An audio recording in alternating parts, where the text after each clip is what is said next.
that we need AI to do. It's not everything that needs AI, please.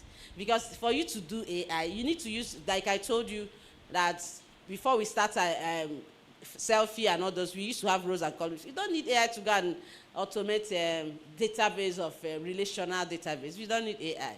It's only when we want to do things that are computationally intensive that we know that it will take a lot for us to achieve it normally. Then that's where we can use AI, because AI is computationally intensive. And what that means is that you need an algorithm, the steps. There are a lot existing. And those algorithms are usually called machine learning algorithms. So AI is a broad area and it has branches, but what drives it is what? Machine learning. And machine learning has different different types. You now look at which one are you going to look at. So artificial intelligence is a huge field. So it's a field, though. It's not just one thing. So people keep saying AI, so that you know now, like beans, that is 60% carbohydrate. AI is a huge field with many subfields focusing on various aspects of intelligence, including machine learning, robotics, natural language processing, computer vision, etc. So we listed some here. Now, when you say computer vision, because when we say we want it to behave like human, it must see now. If it doesn't see, it's not behaving like human, depending on what you're solving. And for it to see, computer vision is a broad area. You can do computer vision in a simulated way. Simulated way is that there is something called software. You know hardware and software, at least you know that. Hardware, physical components, software, and written programs. Now, there are some that are just software. You write it, you don't need to touch it. But if you want it to now behave like human, that software also, we need to see. So that when you're talking to that software, it will be answering you. How will you know that you're there? It's still seeing. And what kind of sight does it have? That's why computer vision is a huge part in AI. It's an area people specialize in that. Then we have natural language processing. If you see now where we have large language, how many of us use ChatGPT here? So you know how to use ChatGPT. Now, so you use Meta, yes. There is even there is cloud there. WhatsApp. Is it because? No, it's because it's from them.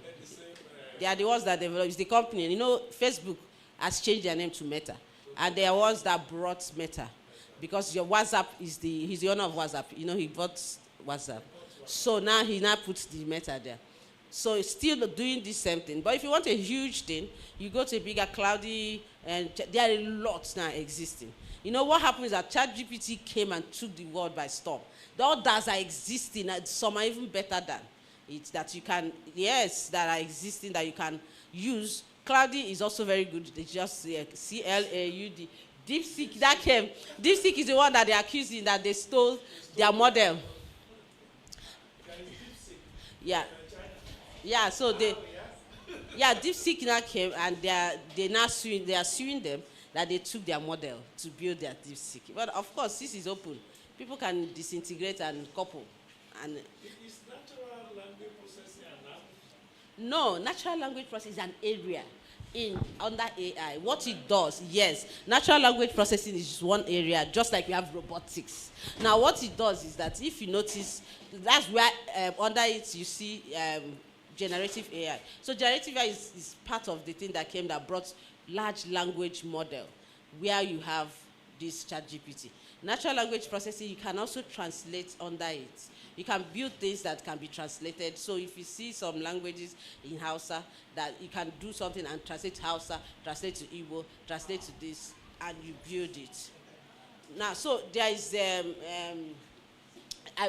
went to Rwanda. Rwanda is East Africa. So they have a body that is doing research. When you're doing research, they are not trying to use one language called Swahili. They say Swahili is what do you call East Africa common language.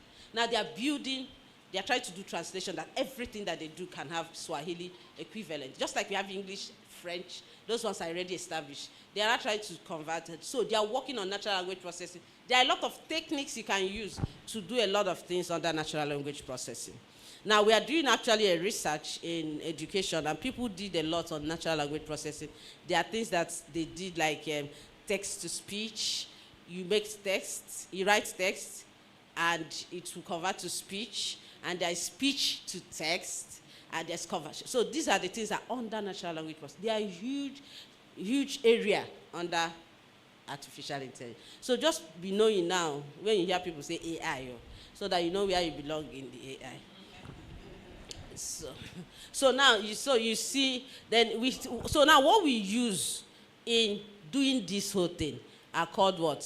Machine learning. Now under machine learning, we have techniques, which I told you most majorly statistical, but also we have deep learning. Now deep is that machine learning, we went from there to what we call deep learning. Deep learning is a branch also that came after machine learning. And even under that deep learning, you see also different. And what does it do? Because we have, for you to use, you can't just go and use deep learning. You will know you have a lot of data to be able to analyze, to be able to use to make your decision. You know, AI majorly works with what? Data. And if you don't have data, and in this part of the world that we hide our data, we don't even know anybody's correct age. People just keep bringing everything. But you know, in some countries, you can't lie. As you're giving birth to you, it's registered. But our own, they will every day fill a form. If what you feel today is not what you feel tomorrow. So things are not regular. Things are not consistent. And when you don't have a consistent data, it gives you biased solution. You will use the same thing, but the solution will be biased. Just like this mobile phone. Eh? Correct. That's the thing. You know this mobile phone, iPhone.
destroyed now.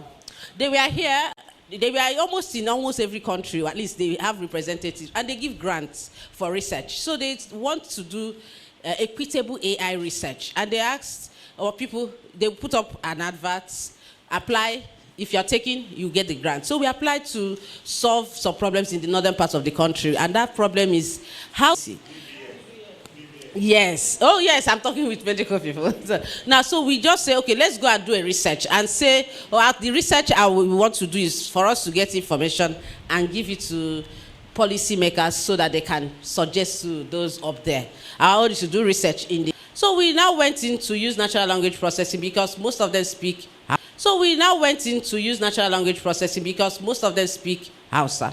Especially for those that have not gotten education, right?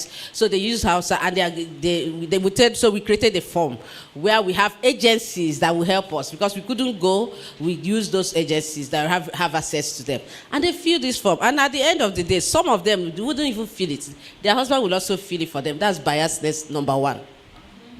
Now, because why I'm bringing this up is because we are talking about data. For your AI to be efficient and work, it has to be free from bias. It might not just be totally eliminated. Because me and my lawyer were always arguing. I said, you cannot eliminate this. Even Jesus is biased. He said, Peter, John, I love. So I said, you know, I said, no. So, but we are saying that, eliminate this. Even Jesus is biased. He said, Peter, John, I love. So I said, you know, I said, no. So, but we are saying that there is at least mitigate.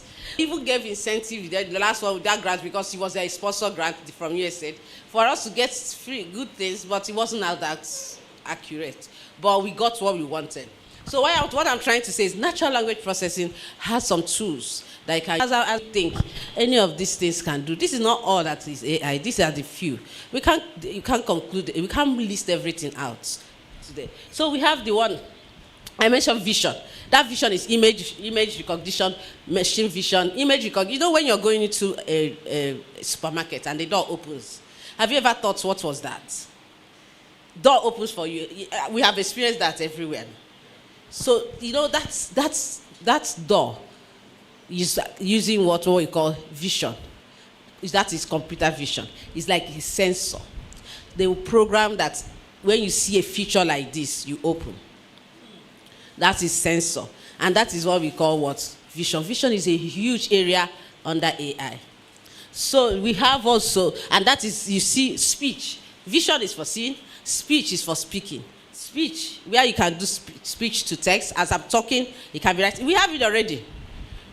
As you just be talking, and the thing will be writing. Yes. So we can also do that. But that has been done in the advanced country. We can bring it home to what the world that as we are doing. But you need to do some work to get that done. This is a problem we can solve. You have to do that is special. I'm in robotics. You see, under AI, there are a lot of fields. That is where you should come, you understand now. You see. Well, that's in the applications. Yeah, we are coming to application where we don't say health sector, agriculture. Then we are coming to that. But this is the principle that guides the AI. You know, you told me principles and the application. We want to know the principles. Yes. So. Otherwise, if we go to application, we'll be cutting between in here. Yeah, so the principle, this is the major thing. It has different areas and some different, so just like somebody that wants to be a doctor right now. Some can be a surgeon. Some can be different types of doctors. So a pediatrician, so for children. The one for children is different from gynecologists. The one for gynecologists is different. So, but they're all what? Doctors. That's what you can say.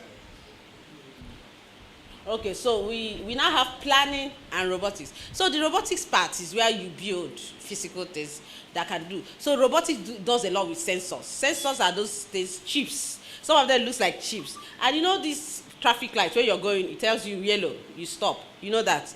That is also a robot. Because it gets to a time, it has been timed to change according to that timing.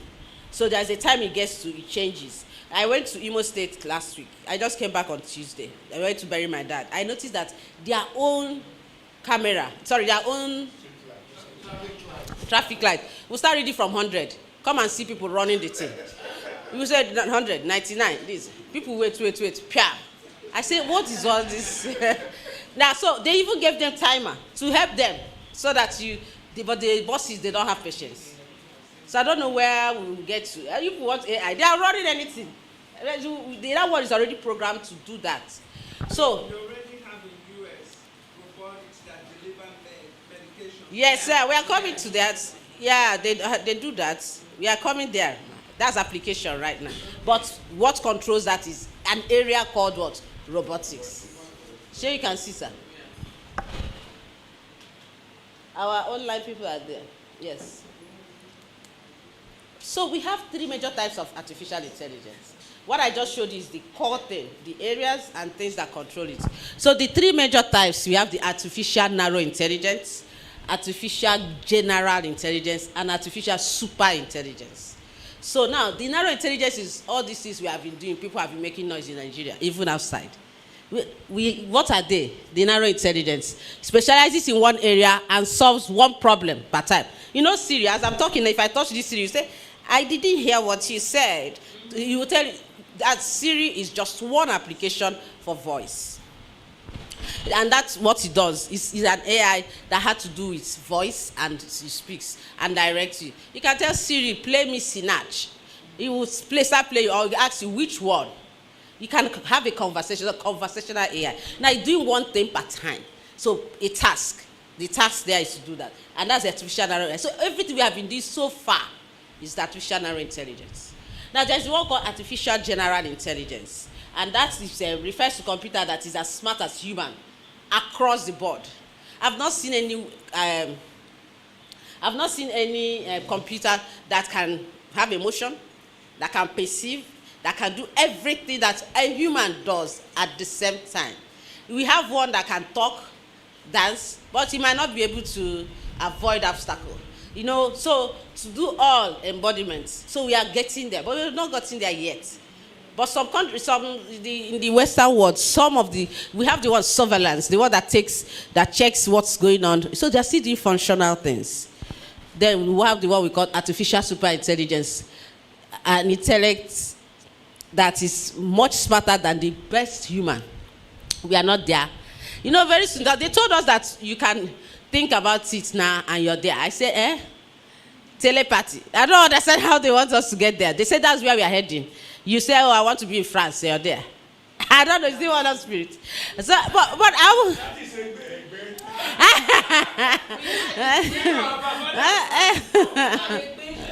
Yeah, so they said this way that, so we'll get to that.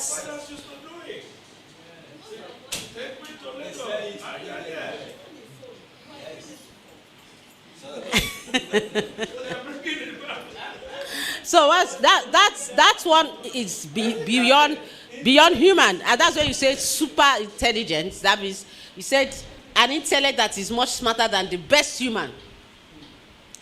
No, I've not seen anybody here yet. They are trying to bring things that will do, but you see the issue here. I still say it. I don't see AI superseding human to a level, because you're doing operation. Yes, you have programmed it to do. Yes, they do learn and do better, because there's something called reinforcement learning, which you will see now. They will learn and not know the patterns, do all those things, but they're still machines. That's true. Okay, so I'm jumping this history. This history, how artificial intelligence. You're getting the slides? Oh, you want everything? See the way he squeezed face when I say I'm jumping. Okay.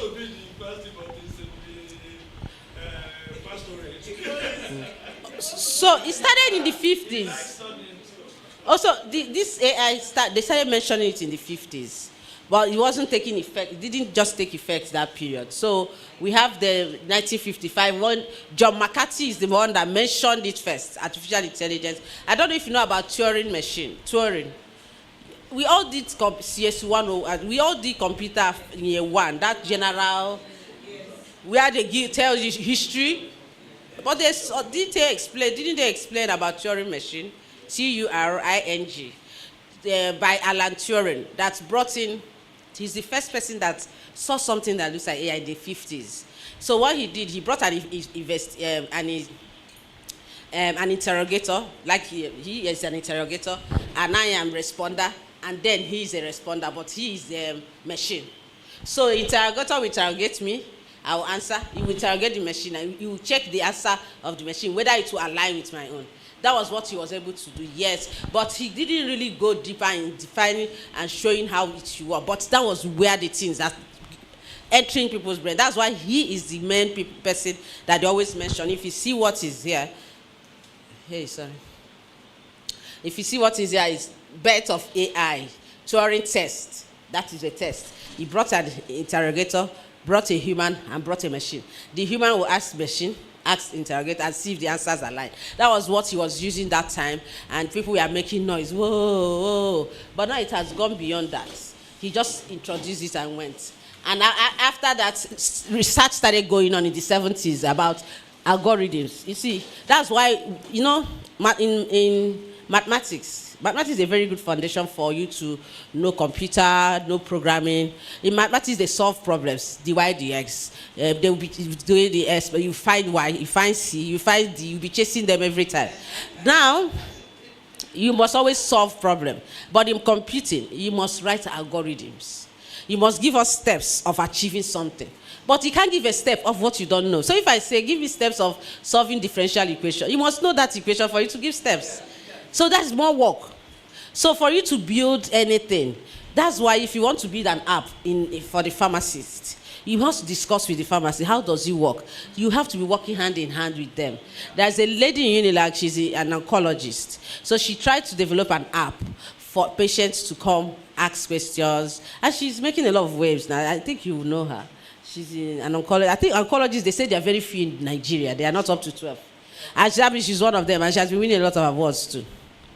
Now, she tried to develop an app. So she called us and she started discussing with us. And she was asking you, oh, so we want to do this. We will not ask you. So we that are those in computer science will not be able to do it without you because we don't even know what you do. So you see, so it's double work. You have to first of all understand, and you can't do it alone. That is the mistake we've been making in the olden days. So now AI has come, and we have to put ethical rules in place. And what are these? Stakeholders must be on the table for anything to work. The people that want to use it will tell you, this is how it works. Not the one you sit down in your room. You finish designing, nobody will use it. App everywhere. Clogging people's phone, and it's not useful. So that's what is happening. We call that responsible AI. AI has moved though. Nobody's talking about development. They're talking about responsible use of it. You can't build something somebody will use. You have to bring them to the table and do it with them. And doing it with them means constant communication. So like pharmacists now, if I ask you what is the problem that you want to solve, you have to tell me this is the problem. Then I bring the skill of, let's use this machine learning technique because you don't know that one. So you see everybody's on the table. Nobody's superior than others. Everything is a global village. That's where we are now. So it's called responsible AI. And that's what the research has moved. In fact, the first time I heard it, I said, what do you mean by responsible? We've been developing app. They said, write a grant for a responsible way of doing things. And that's why we decided to go and do that research in the north to say, let's hear from them. How does this work? What is your earning? We ask fundamental questions that will help you to build an app or to build any system. You don't just build because you can write code. Just keep your code. Solve problem that will solve problem. That's the issue. So now, at the early 80s and 90s, AI winter came and limited the process, no more funding. It's like a period where nothing was going on much. Then 2000, boom, to present, it started. Research has been ongoing, funding has been there. So that's what has been happening in this AI world. So that's the landmark AI establishment achieved. From that to 2000 up until now, it keeps going and changing. We are now in the era of responsible AI. What's going on? Is the battery gone? Okay. So this is what I wanted to show you. Now we want to compare now how we want this AI to what do you see as this AI? We have our natural intelligence that God gave us. We have intuition.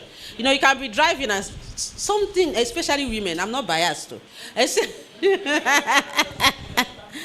It's established. Something will say, please don't go this way, or go this way, or just sit down. Or there's something that's always, we have intuition, maybe because we give birth to children and we carry them for 9 months, God just say, carry all this one, Jara for you, you know. So now, that's one. How does robot do that? Intuition is one thing they don't have. Till tomorrow, you can't tell me you're putting intuition in a robot. Yeah, so that's what, so, but now there are some sensors. You know, we talk about our senses, our 5 senses. So we have the eyes, the nose, the mouth, the ears. For a robot to behave like us, you need to give it ear, eyes, nose, mouth. And how do you do that? You use sensors. That's why they call it sensors. Our own is senses. So those sensors, you now program them to see. Program them. So I remember we went for a competition in Ethiopia in 2018. That was where we started the lab. So we went to play football, robot soccer. Humanoid, you know human robots. I wish it's not this my computer. I have the video. So they were playing, we were playing with some countries, Kenya, different countries that came, African countries. Then the ball that the robot was supposed to be passing is red. Robot will see people wearing red watching. He will now be going towards that. Yeah, so you know what that is? Color dictation. So when you're doing visualization, you're doing, color is very important. So everybody, so they now had to change that, the board that they're using, putting the field, to be black. And told people not to be around it. Because anybody wearing red, robots will leave the ball and start going towards them. Because the ball was red. So there is something, so that is a sense. You have you program a lot so to even reach there. Sweating, and that's what you get. That's why I keep saying, because it's a lot of program. But I know they will make things simpler, because very soon they said no more programming things, you just drag and drop. That's where we are heading. Yes, no code. That's what, he's not seen it. No code, that's where, so people will like it. The same way we got mobile phone. If you tell me that mobile phone work in Nigeria, I will never believe because of our scattered way. But things like this worked. There's nothing else that will work. Even the driverless cars that we are saying, it will be difficult because of our roads, that they need to knock down. You know, we put houses everywhere, put electricity wire, everything. If Google Map can work. So we'll get, yeah, still, yes. Yeah, so we have the attributes, the ability to use senses, natural intelligence, which is us, God gave us, is high, but machine is low. You know that machine is low. So we have to program to make it. Sometimes I say, why do we suffer ourselves to this much? So the ability to be creative and imaginative, our own is high. The robot is low. Sorry, AI, machine is low. Then the ability to learn from experience. You know, they say experience is a teacher. Please, it's not best teacher. It's a teacher. It's high for us. Their too is low. So the ability to be adaptive, our own is still high. You go to the gutters, you will not think of how do I create a room here? How would the robot do that? So their own is also low. So you look at all this, the ability to afford the cost of acquiring this, that. Now look to, yes. Not like you read it, you study it as a course. Okay, pharmacy admin, of course.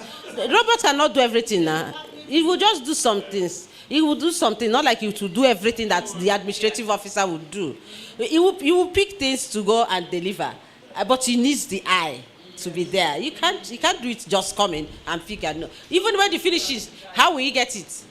You understand? So he still needs the human. It's the only thing is that area is, a lot of people are not supposed to be there if we have a lot of robots. Yeah. So those people, just few people work shift and upgrade and do other things, do 2 jobs, 3 jobs to augment.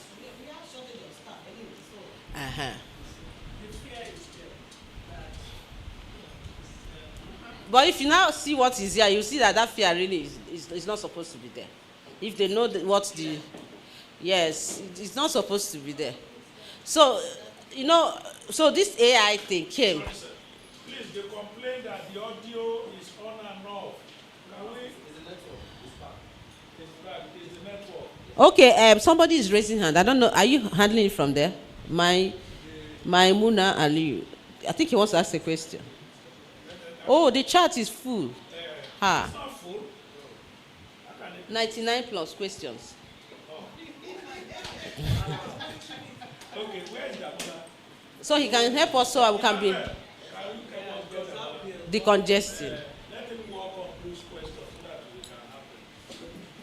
Oh, so. I think what we should do, let's allow you to finish. Yes, before we go there. Yes, Otherwise, if not, we will not finish. There is still somebody who will speak to us on experiences, advocacy, and possibilities. In healthcare now, specifically in healthcare, that's Professor Akintayo. Okay. We want him to come in around 12:30. Okay. So he will tell us coming home now how this is applied. Okay, so Please if. keep the audio on for the people to listen to it. Okay. All right. Yeah, so we wanted to know, so you know the way that this AI that we are talking about, we know how it came to boom, right? We have spoken about that. But we want to know, it started in Dartmouth. There's a university in US called University of Dartmouth. It's one of the Ivy League schools, universities, Dartmouth University. So what they did was, there's something called heuristic search when we want to solve equations now. I have square root of b plus a. I want to find square roots. You know, there are some times you really don't need to do much. You just plug in numbers and get the answer. Now, that's heuristic. You can use your brain and say, if I put this and this together, it should give me this.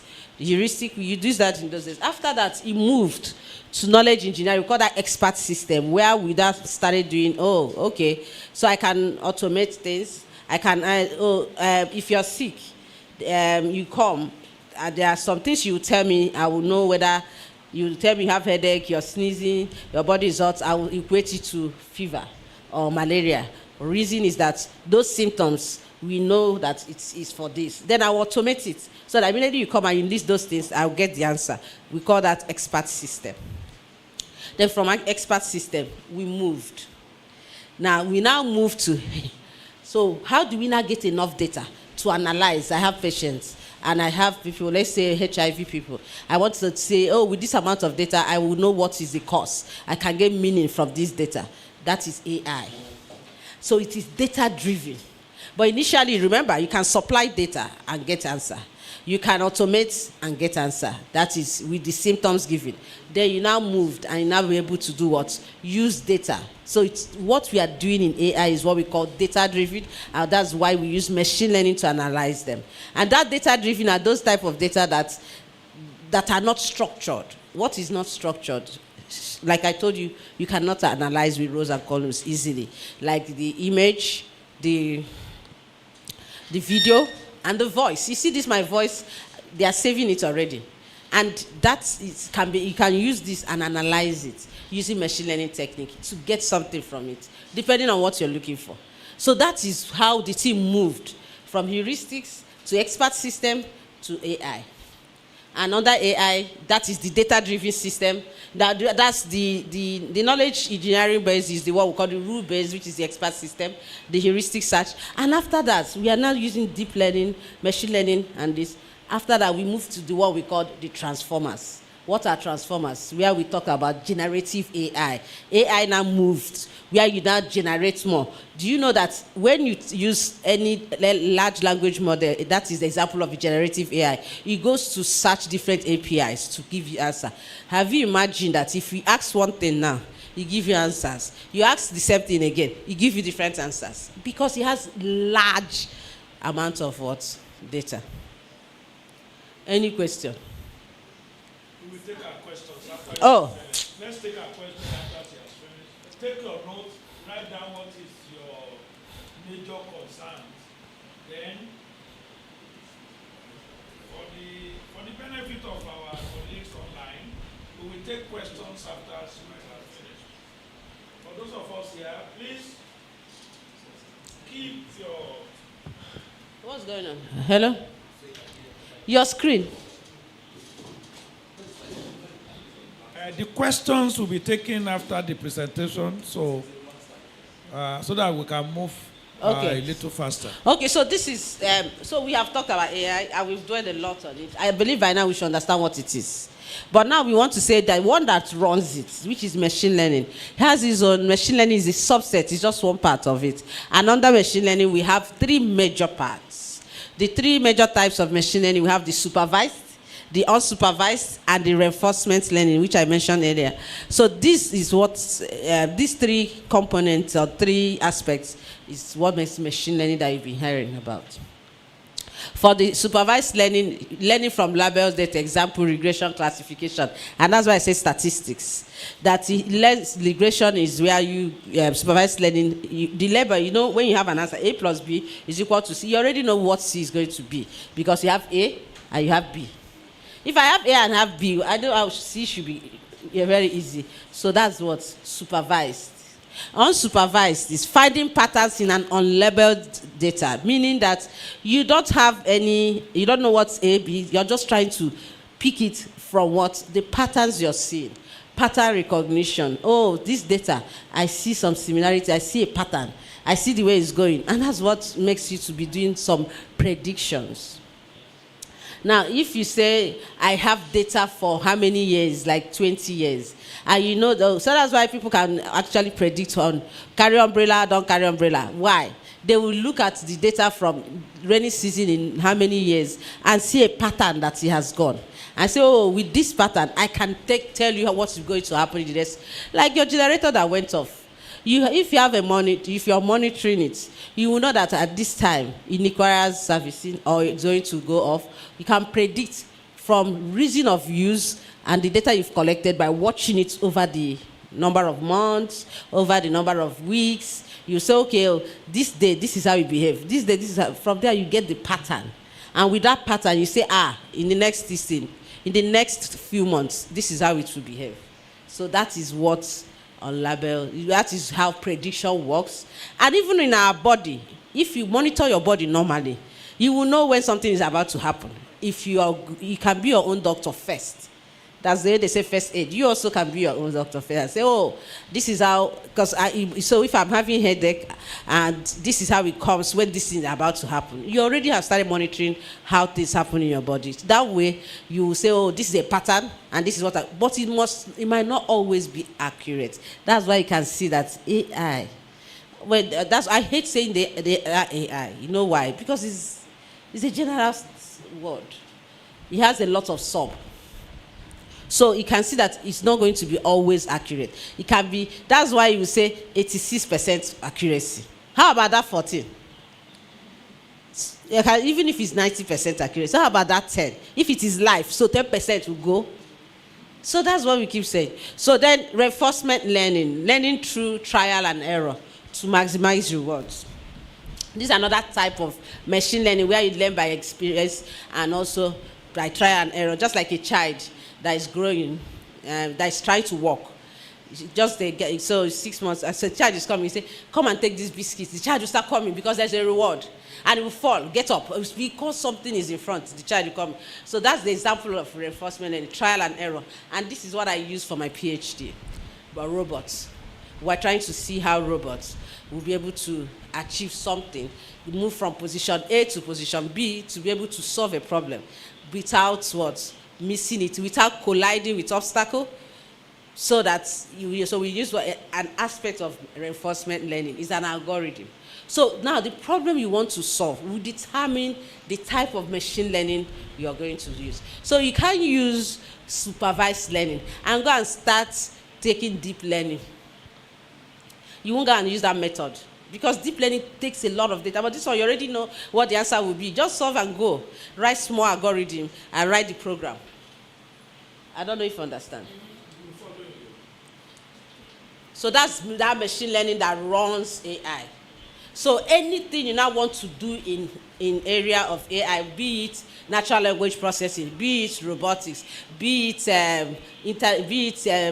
these areas we mentioned, text to speech, you now check which one should I use. So people often mistake AI and machine learning. But I've already told you, it's like the driver or the fuel. You have a car, which is AI. There's something has to run it. There's machine learning. So you now choose what type of machine learning. When you want to solve maths, you have different equations. You now say which one will go. You know that you can use one equation, use another, and we'll still get the same answer. So which one will go? And which one is better? So you will check about better when you now say, let's optimize it. So let's optimize it to make it faster. Whenever you're talking of optimization, you're reducing the time you're using and the resources you're using. Resources are like just where you want to buy a system. You're checking the memory, the space.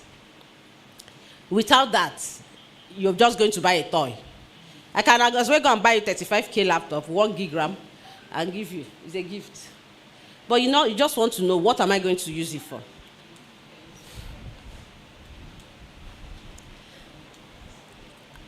This thing is hard anyway. I don't know why it keeps...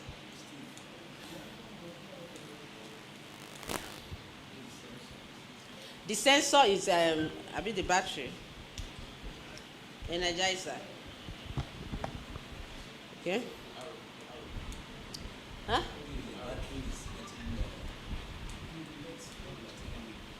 Okay, so now, that's telling you what AI is. Now we are heading to applications. We want to know, where do we apply this AI? Where can it be applied? And where has it even been applied? From where it has been applied, you will know. It is basically every sector that AI has been applied to. So we have the healthcare. Healthcare is always number one because health is the first. You have to be alive to even do the other things. We have security and defense, very important. Boko Haram is terrorizing us every day. Who can go there to solve it using drones? Drones is another things we can use to do surveillance if they don't shoot it down. Robots, drones are under robots. So that's why they always bring out that thing, because the physical part of it. Education, very key. So we just had, we have what we call Edu AI. We got a grant from IDRC Canada in collaboration with CEDA. CEDA is from Sweden. So we got it we are from Unilag. In my department, we are like 3 from there and 1 from law, like the law lady I was telling you, and other institutions that we collaborated with. So we got the grants on implementing AI in education. That they want us to solve problems in education using AI. So we just finished it December for 3 years. And we're about to be renewed to do other things in AI as well. And it's a huge, so it was 1 point something million dollars, Canadian dollars, which came out to be around 500 to 600 million naira. So we use it to reach out to sub-Saharan Africa to solve problems in AI, in education. That's a sector using AI. Now, so some of them brought out problems, so we had to administer, see what problem can you solve. So we have 3 different sections. We have education administration, we have education language. Under education, we have language. Language here is language barrier, different languages. How can you use the AI to solve problems in different languages? The third one was inclusion. Inclusion here means, how do we include less privileged, underserved community, disabled people? They are all under inclusion. So if we can solve these 3 themes using AI, you'll be admitted and you'll be paid to solve the problem. So we got different. That's why we got one major one that's translated from Swahili using sign language to the blind. Sorry, is it blind? Yeah. What did they use? Sign blind to the deaf, sorry. So those that cannot hear. Sign language, using it in Swahili. Kenya, she got it.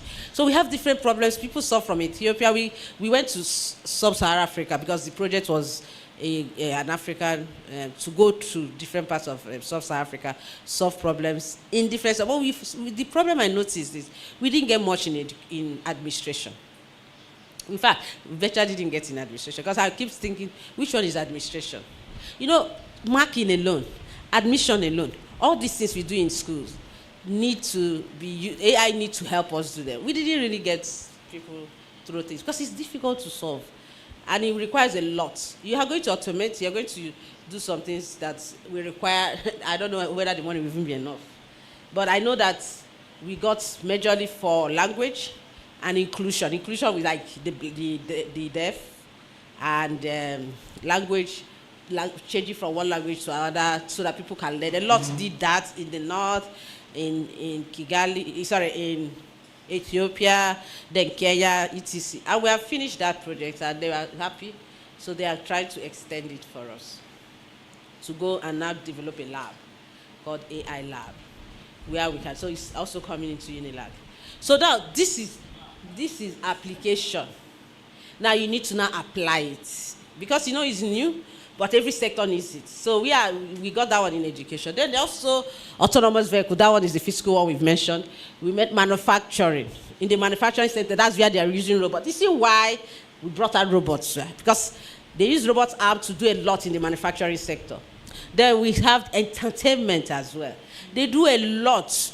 If I thought these film tricks they do in Silicon Valley, and what's the name of that place?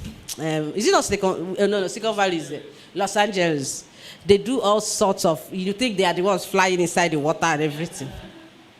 Then we have workplace. So these are different. There is a lot that we are different areas in agriculture. It's not even listed here. So I just started with pharmacy because of to satisfy.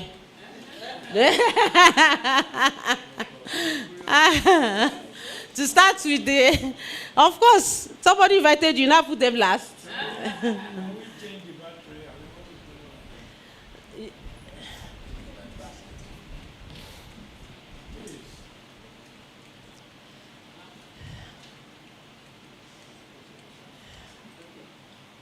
Is it the battery? Okay, we are here. Okay, so we want to start with application of AI in pharmacy. We have mentioned healthcare. Healthcare, you should be under healthcare as well. Yeah, so but pharmacy also is an area in healthcare. So how is it going to be transforming? You notice that the administrative part will be the major supply chain part. So that's the first thing you see in pharmacy. Because majorly they might not be able to be mixing drugs so that they will not mix what we will not be able to do. So, but they might get there with time when they are better than human. But yet, they are not yet better than human. So, AI is transforming pharmacy practice by enhancing various aspects from supply chain management and dispensing accuracy to patient care and data analysis. So, ultimately leading to improved efficiency and patient outcomes. So, that's what it's doing. So, here is a more detailed. The supply chain here, AI algorithms analyze vast data sets, including past sales. You see, it still deals with data. From all we are doing is data-driven. So remove data, then there's no AI for data-driven. Even now this generative AI, it still needs data to be able to now say, oh, this is the pattern. So if you now ask another question, it will be able to say, oh, with this pattern, I can do it. Because it has learned from experience. So use AI algorithms, it analyzes vast data sets. It's always going to be vast. That's why it's AI. If it's not vast, you don't need to go and use AI. You just do the calculation, do the data set yourself. Because I teach database, and I teach relational database. That's one. You can do rows and columns. Now push it in, do some scripting. You have to still program using structured query language and bring it out. That is easy. But this one you won't be able to when you have large amounts of data. So including parcels, seasonality, local health trends, and even external factors like weather patterns or disease outbreak to predict medication demand. So when things are happening around, you should be able to use that to know. Like during pandemic, the drug that will be prevalent in your store, you should be able to be predicted because of what is going on. So whatever is happening because of that experience, this is your experience is might be a best teacher by showing you what's going on. You feed in things to be able to know what to prescribe and know what to stock. You won't go and stock things that is not. That's seasonal time, I'm sure. That's a pandemic time of COVID. I'm sure a lot of drugs were hovering around that pandemic period. Then, so this helps pharmacies maintain optimal inventory levels. You're checking time. What's the time I'm finishing? Okay. So this helps pharmacies maintain optimal inventory levels, minimizes stock out. So I hope you're seeing what's going on. And preventing overstocking. So you won't just go and overstock the ones that will expire and nobody will use. So you have to stock the one that is needed. Then AI can also identify potential supply chain disruptions. Then another one is enhancing automated dispensing systems. Example is AI can significantly increase the accuracy and precision of automatic dispensing system, learning from past errors and utilizing machine learning algorithms for continuous system optimization. So this can lead to fewer dispensing errors and improve patient safety. So the third one is improving patient care and medication management. Here, AI-powered systems can analyze patients' data, such as medical history, and genetic information and medication usage to identify potential risks. So what you need is this kind of data is what you feed in for AI to analyze, to be able to give you improved patient care management. So this can help reduce the likelihood of medication errors and improve patient safety. So AI can also assist in management of chronic conditions by monitoring patients. So you can put a monitoring. There are some apps that can monitor your system. In fact, there's one that my daughter uses. She calls it, the name is Flow. It gives you, it tells you this is when something, your period is about to start. If it is delayed, you'll be able to know. She now tell me, this is so accurate. I say, you will have to feed in something for it to not start using. She said she has used it for several times and be able to say this is, and you have to pay. The ones that work, you see that they collect money. Yeah, so the same thing like I said for monitoring your generator as well. We can also do monitoring, develop an app that will be feeding data for several times to be able to know what goes on. There was one they developed for us in Unilag one time that says panic button.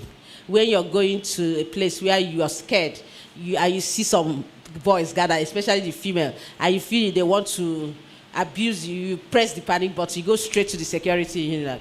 I don't know why it stopped working. You know that all these apps, you pay every year for subscription, for this thing that you're using. You have to keep up. If not, they will lock you out. That you're using their space, they are not bringing money. So that's the panic system button. That one also helps for security. So this one is for pharmacy, other applications of the medical diagnostics and imaging. So a lot is going on in there where we use AI and algorithms to analyze medical images like X-ray. Just like, I noticed in Unilag, I know we have a medical center there. I do X-ray there, but I won't be able to understand it. But I went to Lagoon. I had a fracture. And they did me this X-ray. And you take it home. You snap it on your phone. They will explain it to you. You'll be seeing it. Very digital. But the one we are still using over there is still analog. You won't be able to understand even if they give you the thing. So these things, they are using a high resolution technology to do their work. And they even allow patients to have access to it. And that's another research we did with Meta. That's when we were at Facebook. Why patients don't have access to healthcare. To our data. Meanwhile, they will find it for you. You're supposed to know. This is what is the problem. You can even take it. When I went for my program in MIT, I did full body checkup. They posted it to my email. Then when you see the red danger, you go and Google and check what are these things. So we have gone round. We did that research for Kenya, Nigeria, and South Africa. But South Africa said no, they are already civilized. So we now went and concentrated on Kenya and Nigeria. We didn't see anywhere they are using AI. Highest thing they are using is high resolution. Is when they do the X-ray, you can snap it. They can give you your medical reports, which is still good. Some don't even believe it's their property, but it's not. Lawyers are fighting. You should give people their property. It's the individual that needs it, not the doctor. So now you that is sick, they will give you one drug. Do you know that they told me that my cholesterol was high, that I should come and pick drugs. I went and filled the app. The app says, I finished filling the app. I didn't see where they say, which drug are you filling for? So I said, this app is faulty. Then I went to go and pick the drug. They gave me for BP.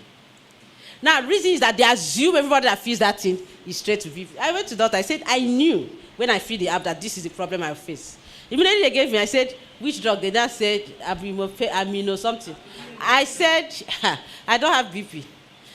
And I said, when I filled this form, I knew it was a problem. Because there was no place to state the drug you want to collect. So they assume that everybody filling that form is for BP. So I went to the doctor. He said, I said, this app is faulty. Correct. Let's correct it. People should correct it. If not, you'll be giving. And if I didn't know, I'll be taking that. So that's why it's good for us to know what we need, our medication is. Because for us to be able to. So they should be giving us access to our data. Data is our own, not their own.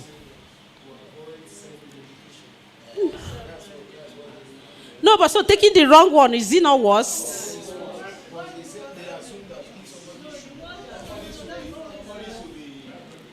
So you're the pharmacist here. They say that when we come to pharmacy now, you say, no, we need doctors this thing.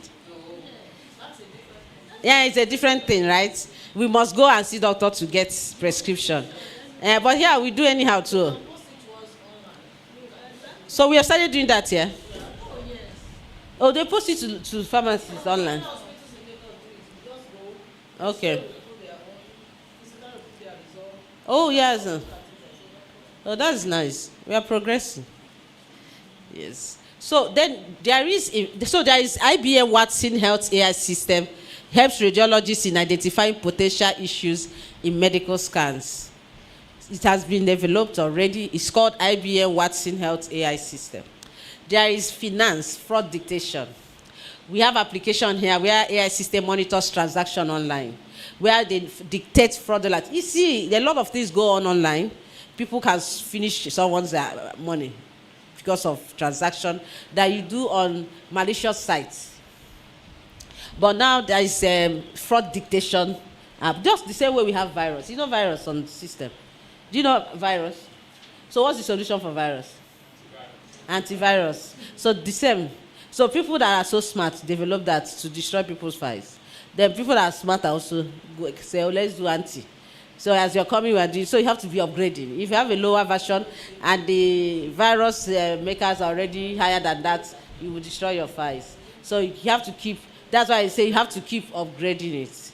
Then the same, so we have fraud dictate, and that is as if we are in this life for competition. You do, we do. You do, we do, to be knocking it down. And that's what we do. We are our own security. In your home, you put security everywhere, just so that the robbers won't come. The same thing we are doing online. You are trying to see how you can protect the transaction so that it will not be feed. So that fraudulents won't steal our stuff. Manufacturing also. Predictive maintenance. We have AI predict. No, I'm still there. No, it's you that is showing. It's showing you more than this. Oh. So predictive maintenance, we have AI predicts equipment failures. That's it. So that's but this manufacturing, but it's also the same. So example is manufacturing plants use AI to monitor machinery and predict when maintenance is needed. So that's one of the applications that you need here, sir.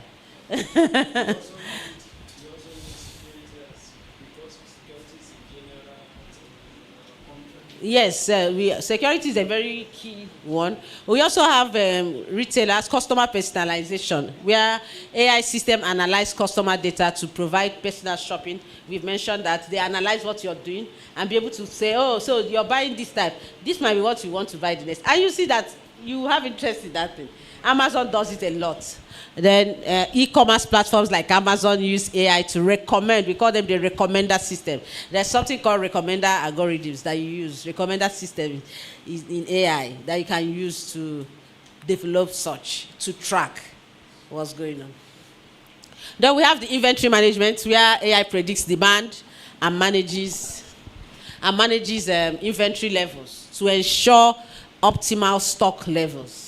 And here, retailers use AI to forecast sales and automate recasting. Automate restocking. Then we have the customer service, chatbot and event. This one has been working so well. You just go online. Immediately you want to fill a form now. Say, hi, can I help you? That one has been working so well. That is robot as well. But the soft part. It's not the physical, it's the soft. It's not the hard. So you call it chatbot. So that bot is there is robot. Chatbot or virtual assistants. Yeah, you have seen AI-powered chatbots and virtual assistants provide customer service and handle inquiries. So you go there, you finish talking to AI, and you're satisfied. Information is given to you. And most people now, that's why they say customer service is going to reduce as well, because virtual assistants and chatbots are there. Even in the midnight, they're assisting you. Yes. So you have Siri, Amazon Alexa, customer service bots, websites, etc. All these are examples of applications of AI. We now have. Even now, in certain areas in the state, you scan, somebody doesn't check you out. Check yourself. Yeah, this one will stay here and we wait. They will check your car, say, yeah, move. No, cameras do everything. Everything will open for you. I remember when I was in my PhD, I was driving. Do you know I was running the lights? They were sending me tickets. Ticket was so much, I didn't even know. The cameras were capturing me. The ticket was so much. The lady that wants to buy the car, I said, now you go carry the burden. Because, I'll be running to go and do school run. And because I'm so late, and nobody's stopping you. But the camera is catching you. And the ticket is going to your address. So that's why South Africa believe they are not part of it, because they've already advanced this as far back as over 10 years now. So they were doing that. Their system has been working well in that. The next thing, you go to court. You just get a letter to come to court, that's school court, to come and defend why you have not paid. And you're not going to be crying, I'm a student, they will now reduce it or something like that. So now all these people that have that as job, they say inner light, outer light. Nobody has time for that. So imagine those inner light people. They would need to go and upgrade if we have such. But they wouldn't want it to work here. If you put here, they remove it. They will put here. So, but it will work one day if we can. If our mobile phone can work, it will work. Yeah. So then we have. We have automatic checking too. And our earphone. Yes. It will work. It's just our own is kind of slow. So we have the rehabilitation robots. Robots help patients recover mobility. Of course, all those automated machines. Yes. The ESCO Bionics develops exoskeleton that aid in rehabilitation for patients. This is example. If you Google all this, you see the pictures. I didn't just fill the pictures here because I believe this is a masterclass. You need to get the information well. Then we have the manufacturing robots, where we have the industrial robots. The application is that robots automate repetitive and hazardous tasks in manufacturing process. I'll give you an example. So my PhD was on using robots as pre-entry safety inspectors in underground mine, because it was in South Africa. Because their major resource comes from mining. And they have a lot of fatalities there. You know, when you go underground, it's different from when you're on the surface. So underground mines, that if you can remember Chile miners, that was 2011 or 2012. In 2011, Chile miners went to mine in Chile, and the roof caved in. You remember? Yeah. So imagine that. And thank God they were saved through escape routes, and it took time. They stayed there. People were, trying to say, it's heartbreaking. So that was the one I was going for my PhD. So our research was to develop a model using AI that can guide robots to do pre-entry safety inspection. So what do they do there? They go into underground mine in South Africa to check the status of the roof, check the status of the ground before the real miners enter. So we said, if it's a human that does that, the human might die because you're going to check for safety. So why don't we use robots to do the safety first? Then if it's okay, then human can go, even though human going to is risky. But at least you would have checked. Then the person going to check cave in there and die. So that's what we did. Because you do this in slow, step by step. So you now use multi-robots instead of using one robot. It's better to lose a robot than to lose a life. I think we are all tired. Okay, so it's better to lose a robot than to lose a human. So what we now did was to now use multi-robots to check the status of roof, check the status of the stage, feed it in, and send it out for those that are ready for the mining proper to now go in. So we call it pre-entry safety inspection. So why I brought it is I usually use robots for hazardous environments. And that's why you see here, manufacturing, industrial robots, they go for hazardous tasks in manufacturing So robot arm, you use it to do assembly for all those things they do in the manufacturing sector. And also, quality control. We use robots to inspect products. That's also the kind of thing we did. By saying, go and check how the status of roof is. You're doing quality check to be sure that things are in place before others go in. We also have in logistics. We've mentioned it earlier when we talked about your pharmacy, but also logistics. Robots manage inventory, pick, and pack orders. My brother is in the UK, so where he works, he does his part-time work in the night. When they go there, he says his zone is to sit down and watch the robots. You just feed in the request, feed it inside the robot. Robot just goes pick, and pack. Off they go.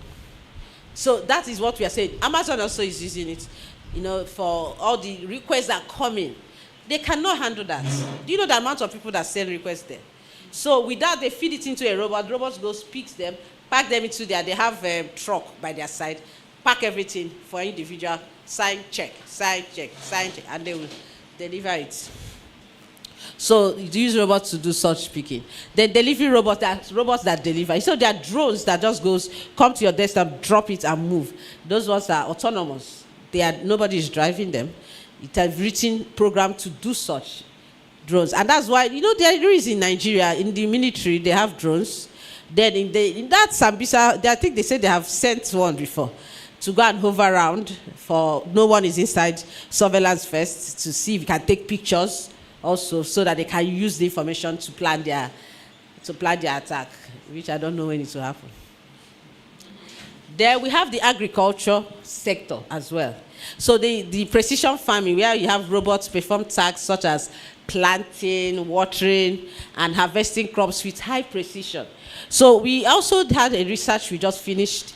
That one also is from IDRC. And the research was that we should build, it was on climate action. The climate change we have talked about. A lot of research is in this line now, and that's why sustainability of our earth is important. So they said they want us to build a system that will take care of a system using AI for the climate. So we went for agriculture. There's a particular plant in the east. It's called cocoyam plant. The botanical name is taros.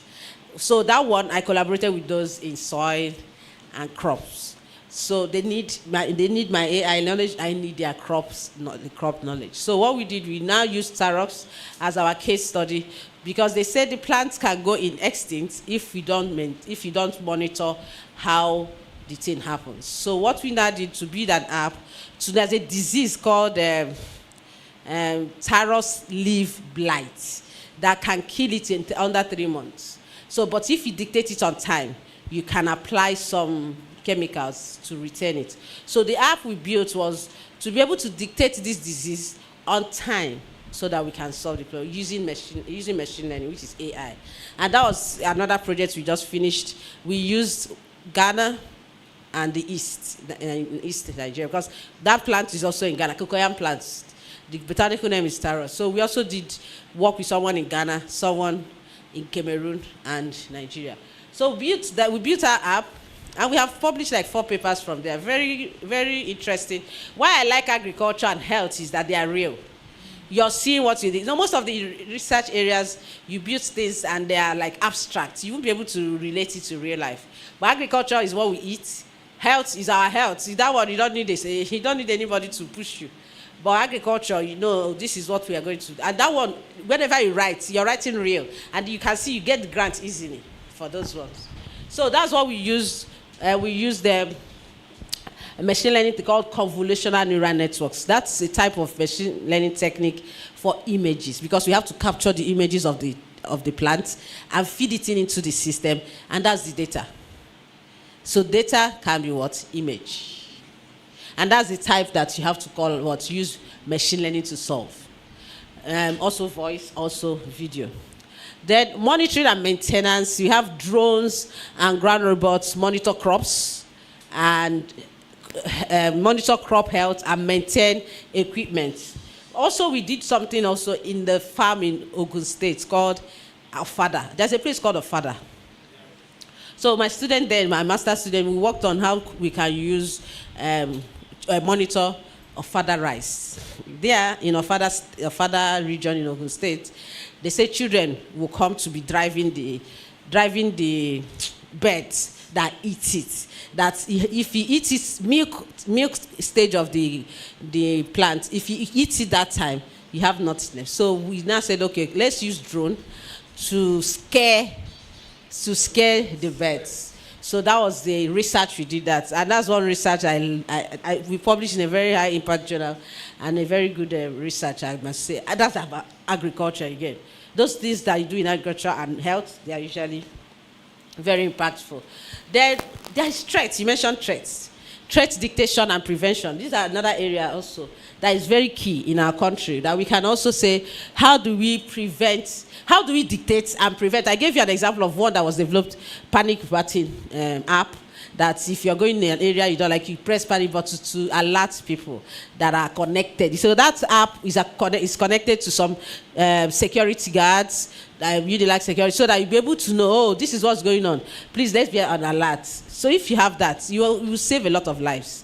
So that's what video surveillance with AI. And of course, you can't do surveillance without AI, because images are required, videos are required, and all these things are going to go over the net as sensors. So we have the AI-powered surveillance systems. It can dictate unusual behaviors or suspicious activities, especially in schools where you have children and you need to monitor what's going on. That's why most every good schools that have cameras, that's CCTV, checking what's going on. In fact, yesterday, I was invigilating my course, and one of the lecturers that was invigilating the course said the previous course, the 400 level students did, that the dean was in her office and saw a section carrying chips. Meanwhile, he in the lab didn't see, he in the class, because he said he was alone that day. The dean called him. He said, what is going on around this side? Because she was watching what was going on there. So she's doing surveillance. Even me. So that's surveillance, that is AI for you. And security is key. Like me, I put camera in the house because my younger son is there. And I don't have a help, but anybody that comes, I will see. Because I have put it on my phone and I'll be checking what is going on. That is AI, surveillance. So those ones, if you notice anything, you can quickly rush or alert anybody. We have facial recognition systems for control access. Like we said, this is why I was just worried. Because it's supposed to control my phone, but it didn't. Even though it was just only me and my daughter, but it's still breach of security. So, but it's very important that we have those things, fingerprints, facial recognition. These are things that can help us to be able to know. It helps us to control the school premises. Maybe children can come in with their face, so nobody has the same face if you use the data correctly. Then we have emergency response, where we can AI-enabled communication systems that will be able to help us to automatically send emergency notifications to students. I was in MIT last year, May. I went to visit my daughter. And when I got there, that was May ending. Do you know that I went outside? They were trying to switch from what do they call this? Is it fall to summer? The state they are in to summer. So the air was blowing, but the weather, there was sun. Spring to summer. That day was I think it was the particular day it was going to be. So I went outside. Everybody was enjoying the air. Do you know, I went outside, I could not breathe. That was the first time I got that attack, that's major attack. So not knowing that they have sent out notification to students that asthmatic patients should stay indoors, that there are a lot of pollen grains in the air, and I was outside. I could not breathe. I ran up, down, up. I didn't know what to do. I thought I was dying. And then I said, let me rush for inhaler. I need inhaler. They said, I need prescription. I said, so if I die here? I said, madam, we can't attend to you. The pharmacies, they are so bad. In Nigeria, I came there, they rushed. That's why I might not be able to live there. Because you see, they said no. I started crying. My daughter, we were just running helter-skelter. So the man I said, there is one here. I said, do you have any water? Let me just get a relief. He said, madam, I'm so sorry. I said, can't you prescribe? He said, no, go to the other stop.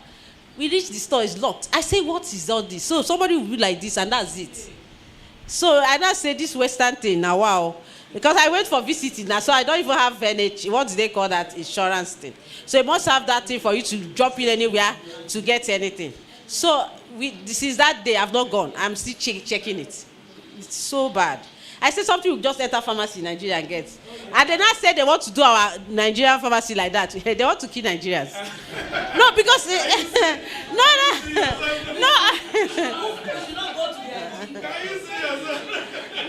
no, but anyways, it will kill some of us because we will have NH waiting. But how about those people in the interior? We need to develop. Their own is developed. So everybody there has, now you be visitor, now you know yourself. But our own, no visitor, no NHS, what's it happen? So how would they not get access? So what I was trying to bring out is the notification went, but I didn't see it. Maybe I shouldn't have come out, to be able. So, and my daughter said when she went outside, she noticed that even the floor has a lot of things on that had to do with grains. So they send bulk messages like that to students. And I heard that some people, because that is a peak change, some people will be blind for just that day. They call it allergy. So they say this allergy is a very serious. And that's why, yes. So that's what AI-enabled communication systems can do. Send the message once and it gets to everybody. Then robotic assistance, use AI-driven robots or drones for search and rescue.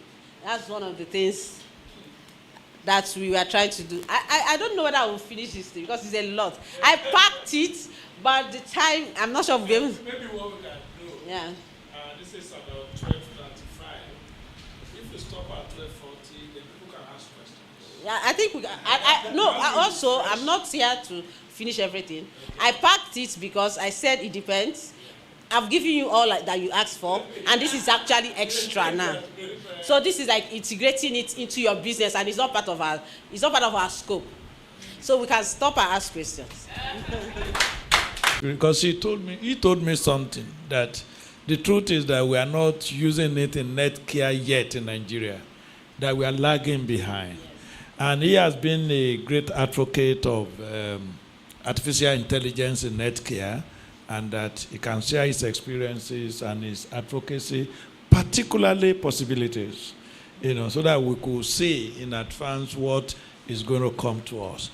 Now, Dr. Yinka Banjo has really gone deep into the principles, and you can see 1 to 20 areas where it can be applied. Please, let me start with those who have asked questions online, because we cannot be uploading everything to them. You have had your tea and coffee break.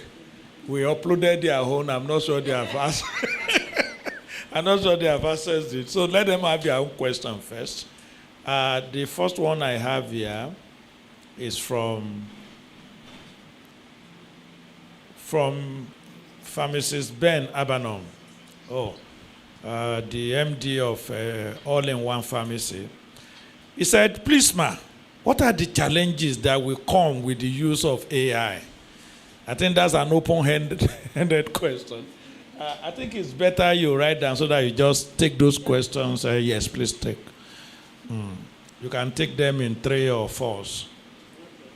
The second one from Pharmacist Dele Obikoya.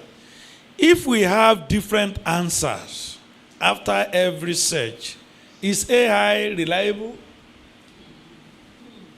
It actually happened 2-3 days ago when I was in a training program with some of my staff. I dictated the same question to all of them, about 7 of them. But about 3-4 different answers came, depending on which AI package you are using. Those who use Meta AI, those who use ChatGPT, and some people use DeepSeek. But different answers came. So the question he's asking is if that thing occur, then can we say AI is reliable? Yeah, questions here. Those are the 2 that I have. Please, if you are online and you want to ask questions, just raise up your hand. I'm not talking about your physical hand. I think there's a package there where you can raise your hand, We will pick you and we will ask you to ask your question. Any question here? Yes. Mrs. Okwanuga. Thank you very much, madam. It's really thought-provoking. You were saying something on the using unstructured data. I wanted to be sure whether you said structure. When you say AI is data-driven, but the data are not structured or they are structured. I didn't get what you meant. Excuse me.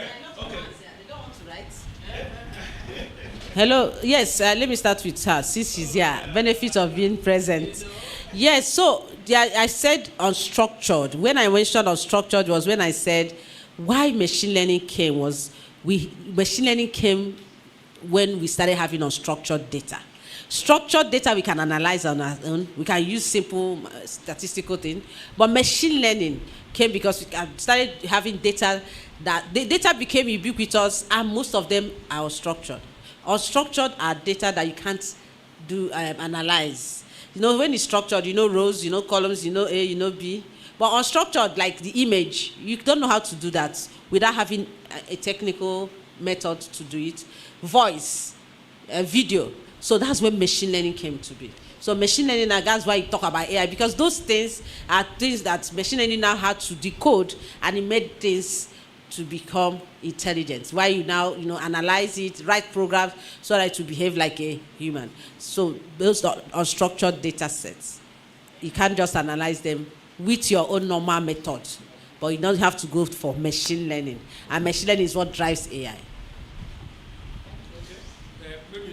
Yes, so challenges that come with AI. There are challenges. Everything advantage has disadvantage. People have already started saying AI is taking their job, but that is not it. It's just making us not lazy. You have to think outside the box. You have to be more creative. So it's just taking us out of our comfort zone to make us better, if you ask me. Because whenever you go through stuff, you become better. So, well, that's not a challenge. But the other one that I would say that the challenge that will come with AI, well, it depends on the AI you're using here now. If I'm saying I'm going to be doing things that have to do with robots, it's expensive for now. And not everybody can afford using AI. So, very soon they said, we don't need house help, we can use robots for house help. How many people can afford it?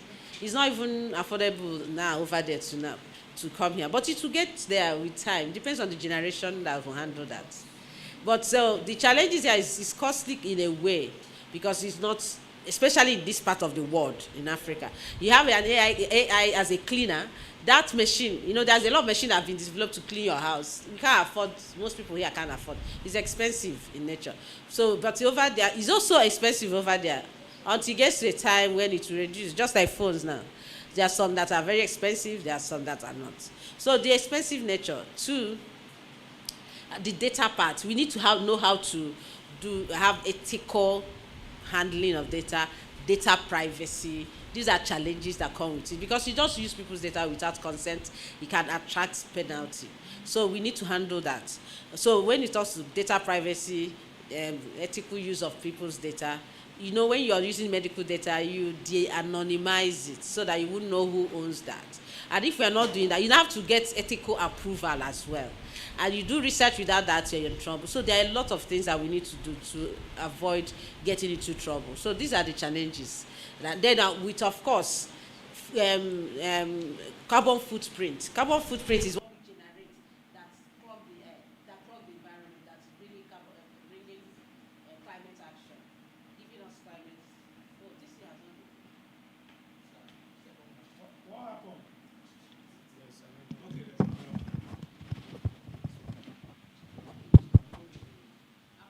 No, she has not finished.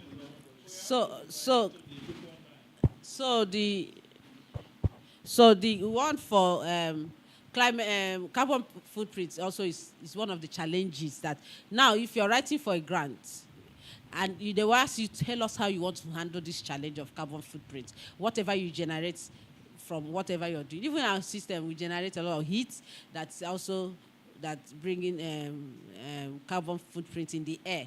and is affecting the system, if affecting our environment. How do you solve it? You must write some things that will make you, and that's where we are doing sustainability now, trying to see everything clean energy, clean battery, clean this. Then the next question is different AI answers. Is AI reliable? Of course. However, you see, AI, it's not like you will not have what you're looking for. It will not give you the correct answer like all the time. Remember, I say accuracy can be 80%, can be 86%. What happens to that 14%? So you will know where you're heading. It's there to help you. Like what I use ChatGPT, for instance, is me, I'm not English specific person. I go there to pick words. When I put it in, I calculate the words that I don't know, and now use it to frame my work, and my work will look solid. You don't go and copy verbatim. That's plagiarism. So the essence is that even that is generating more and different answers all the time is very good. So I won't be having the same thing all the time, which is robots. So that's why it's called generative AI. It generates different answers all the time, because of a huge amount of data that it has. And now it will now be saying, okay, this is a pattern, let me regenerate this for you. It won't give you the same answer all the time. But if you look at it, read everything, you will see that it's almost the same thing, but in different ways and different terms. So I don't think it is wrong. Please, a round of applause for our... This one that's here, just let me tell you, some of those that were getting different or wrong answer, you see, they missed certain points in the questions, or they didn't write the questions well. You remember when they say garbage in, garbage out? It's what you ask the AI to give you that it will certainly give you. Please, let me be biased towards our colleagues online. There are still about 118 of them there, glued to their device, and you are here. You can stand up, you can interact with your neighbor. So I have two questions here. I think some you have answered, but let me read it so that the person who asked can... there are compliments for you too. There are some compliments for you. Good. From Mrs. Susanna Itoro. Do you think AI will ever replace human jobs? I think you have answered that. People need to step up. The truth is that there is no big deal about your sitting down there again. I think that's the point we all have to know. Honestly.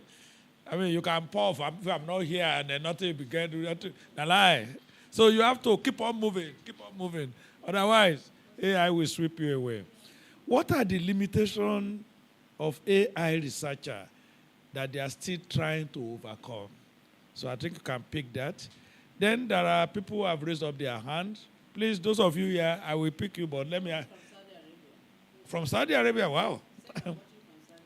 Wow. Okay, let me start with iPhone. Who is iPhone? You just say iPhone. That's one of the problems. We may not be able to analyze this data. It's an unstructured data.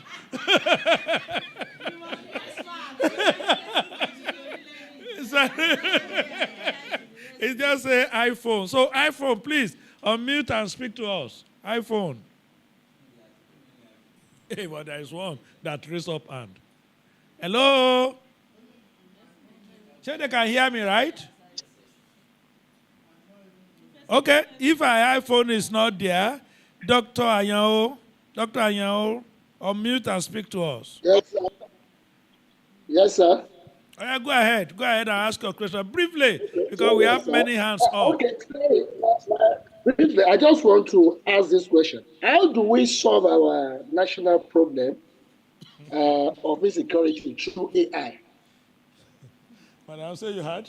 How do we solve our national problem using AI? So please, national security. Oh, I thought you said national problem. Security. Only God can solve that one for us. But please write it down, man. So that I want about 3 or 4 questions. You can pick them together. Dr. Anyao, thank you so much. Dr. Anyao, incidentally, is my fellow student, my secondary school. Ilora Collection, you are right. And the next one is Professor Kofo Ariola from Canada. Professor Ariola, please. Good morning, everyone. Yeah, thank you, Dr. Yinka Banjo, for the great lecture. My question is, we know that in any industrialized nation, electricity is key to progress. Now, in Nigeria, we have sources of renewable energy, hydro, you have solar, we have wind, also we have ocean wave, uh, pressure in ocean waves. So how can we use AI to bring all these sources of energies together to optimize so that old NEPA, almighty NEPA problem will be a forgotten issue? Thank you. Thank you, Prof. Madam, please write it down. Let's pick all the one online. Like I said, dear colleagues here, let's give that advantage to our online colleagues. Eugene Ikobi, unmute and address us. Okay. Yeah. So good afternoon, Dr. Yinka. This is quite delightful, and most you were able to make the mystery of AI today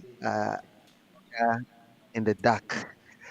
So I can comfortably and confidently say I know what AI is. All those erroneous understanding you were able to do justice to it. So thank you very much.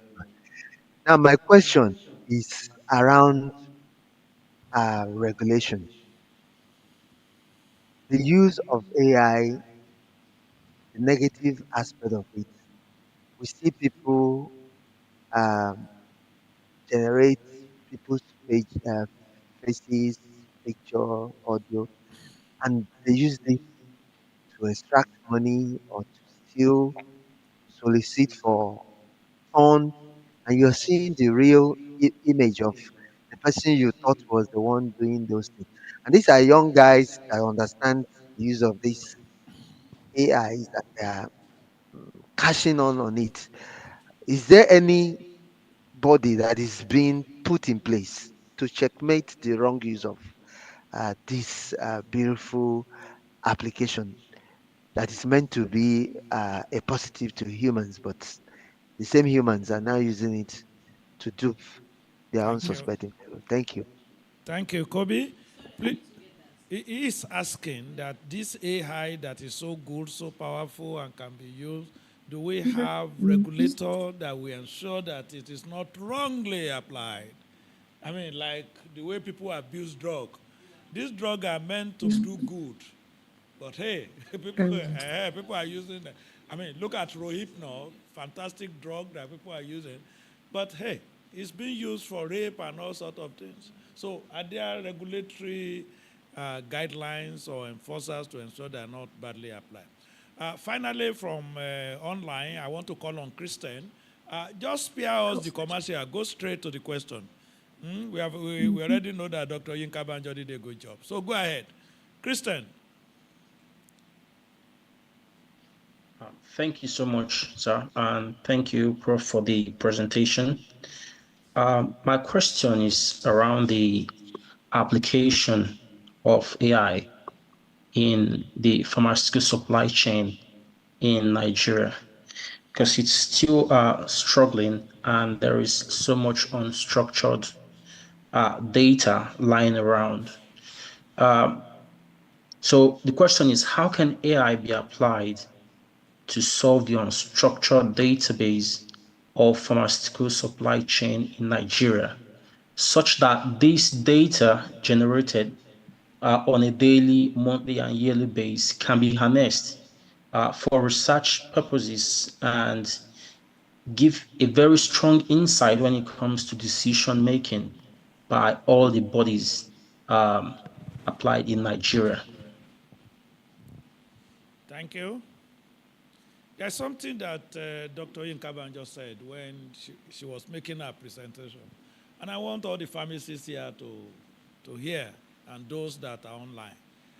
He said that people in oncology, they went to her, sit down and say, hey, we want this, we want that.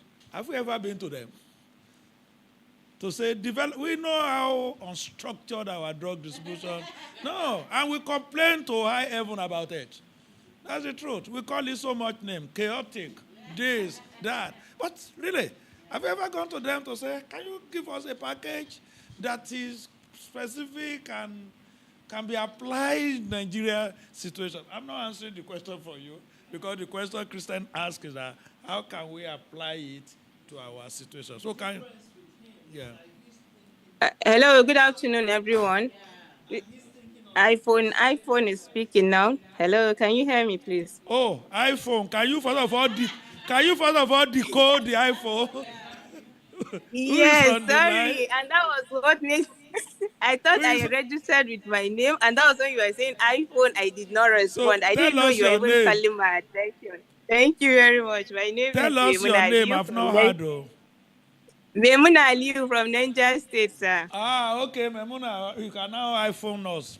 Go ahead. Thank you very much, sir. Like you said, I will just keep the commercials, but I just want to make a request to Dr. Yinka. I'm actually working on, will I say, dissertation for the fellowship, and it's kind of has to do with the artificial intelligence in the pharmacy practice. I want to make a request on this platform using this noble opportunity. If she can, after this lecture, she can assist or make support in the process of making this dissertation. Thank you very much. Please clap for Dr. Banjo accepting that offer. So please. Yeah, Memuna, you're a true Nigerian. You don't waste any opportunity, and I'm super impressed by that. Seriously, you don't just want to Thank you waste the very time. much. Yeah, so you Thank come you very around much. to our office. Let's discuss. Are you All in right, Nigeria? ma'am. Oh, okay. We can discuss online. All right, sir. All right, ma'am. Okay. Thank you very much. Thank you very much. I appreciate it. Okay. Okay. Okay. So are we going to harness this one? We'll finish this first. Okay. So you said. So the one someone asked. Let me start with the first one. I said solve our national security problem. You see, we mentioned. I don't know if you remember when we mentioned that we can use robots to start. It's this like this is not like the chairman just said, when you're thinking like a team. If you think like an individual and say, "Oh, can I solve?" When somebody starts, the rest follows. But I know that those in the Navy, in the north, there is this Navy we have in the northern part. I don't know whether it's Kaduna. They've been working on drones. What do you call it? Kaduna. So they've been working on drones, on how they've been preparing to how to solve that national problem about what's going on in the Sambisa forest and all that. They have been hovering around, but we also have to look inward. What can we bring out? So how do we think we can solve this national security using AI? Even the U.S. Wanted to help the other time, that they want to come and bomb this, but they say it won't be that way. There are different ways these things can happen. But for us to use AI is something we have to think of. Yes, we want to use drone because drone will be autonomous, no human will be there, because our target is not to kill people. Robots can go, but even in that process, it's how expensive. I heard they are building the one that is that can shield guns. That's what do they call it? Protective one. The one even if you shoot, you won't get to there. There's something there. Yes, the body will not be penetrated when they shoot on. So they are building. I heard they are doing all of. It is $1 million question, and it's not like he has a conclusion. It is $1 million question, and it's not like he has a conclusion. It's still in the process of being decoded. So you see, they are even smarter. People sponsoring them are helping. They don't want the thing to even die. But however, just like we have virus and antivirus, we have to keep moving and see how we can upgrade. Then the second question said how to use AI for renewable energy, wind and solar. Yes, there was a talk. I was invited in from these German people that had to do with using AI in renewable energy. And so this wind, solar energy, they are what we are supposed to be using now. We have seen Kenya has started using wind a lot. There are some countries in Africa that started using the AI-enabled renewable energy to power their systems, power their homes, power their cities, estates. But it's not like it has gone viral yet. It's still in an infant stage. But yes, AI has been used to monitor these things and used in developing these things. So AI can also do these things. Even the ones that we are putting solar power system, we have to use AI to monitor. So for monitoring, for surveillance, to help see how we can use these things to get to the homes with inverter. So yes, AI can be used for that, but it's still a research that is ongoing, and it started happening already. Yeah, I think in Nigeria, I think they said there are some places that they have started using only solar. But if you use this solar, you know that it can be stolen. So you now need to monitor it, and that's why AI will come to place. How you use AI to monitor it, because it's on the roof. Somebody can go there and unplug spots. So you have surveillance, and still has to boil down to using sensors, all this. That's the AI in place for this, and program it in a way that wherever you are, you're seeing it, and you can catch anybody that wants to steal it. So the next one is regulators of AI. How do we have regulators of AI? Yes, this is where research is now in. Like Unilag, we are developing policies in ICT, policies in this, but AI policies. In fact, last week Friday, I got an appointment by NUC to be part of people to integrate AI in Nigerian universities. Yes, I've not even announced it. I've not announced it just because I was on my way to my father's burial. So I've not even recovered from that. I've not yet announced it, but it's going to start happening now. So we are going to integrate AI in all. So it's coming to pharmacy. So the same way we are doing GST in all courses, in all the departments, AI is going to now be integrated. And yours truly is one of them. I'm in the committee. I got the appointment last week, Friday. Yeah, so now there is something called AI governance.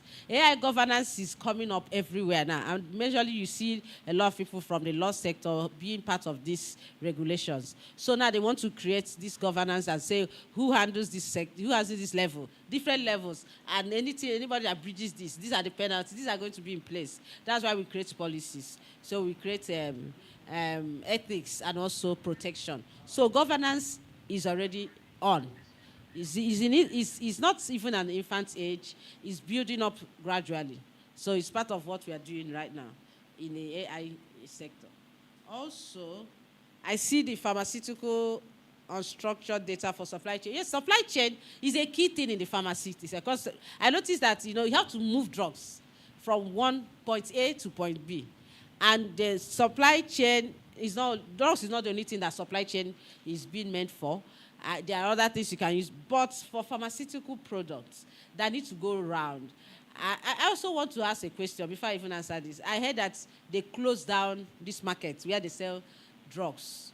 What will pharmacists tell us about? Because how would it be said? Is it that they sell fake drugs? The fake thing is too much in the drug industry. Why? How can we come? This is even where we should use AI to discard. How do they produce these things? Or is it that they will now carry the expired ones and rewrite it? You know why we are saying that if you use AI, you will be able to check the stock, the product to stock, not to be putting those that you cannot sell. Then later you now bring it back, because we need to use data.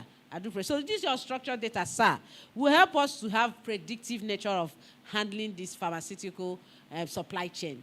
If we have this data, we know that these drugs we don't need them usually. We don't usually use them here. We really don't need to be producing them. I mean, we produce in Nigeria now. Don't you produce drugs there? But not all. Percent. Okay, so the rest you now import, and if it's not used, the people in that market will carry.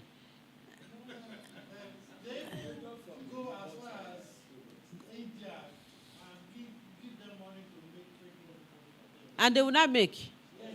There are no ethical. No, but this one is life. Now I thought anything that had to do with life.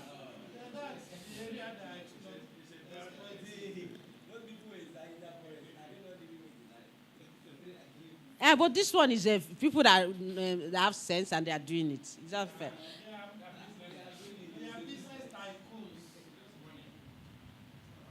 That means they are committing murder every day. Huh. No, I think the point is we need more collaboration. And our NAFDAC system. Talking of collaboration, we're always looking at doctors. No, but no, you These do. are people that we should actually be talking to. Yeah, I think that's one of the things that is coming out here. Yeah.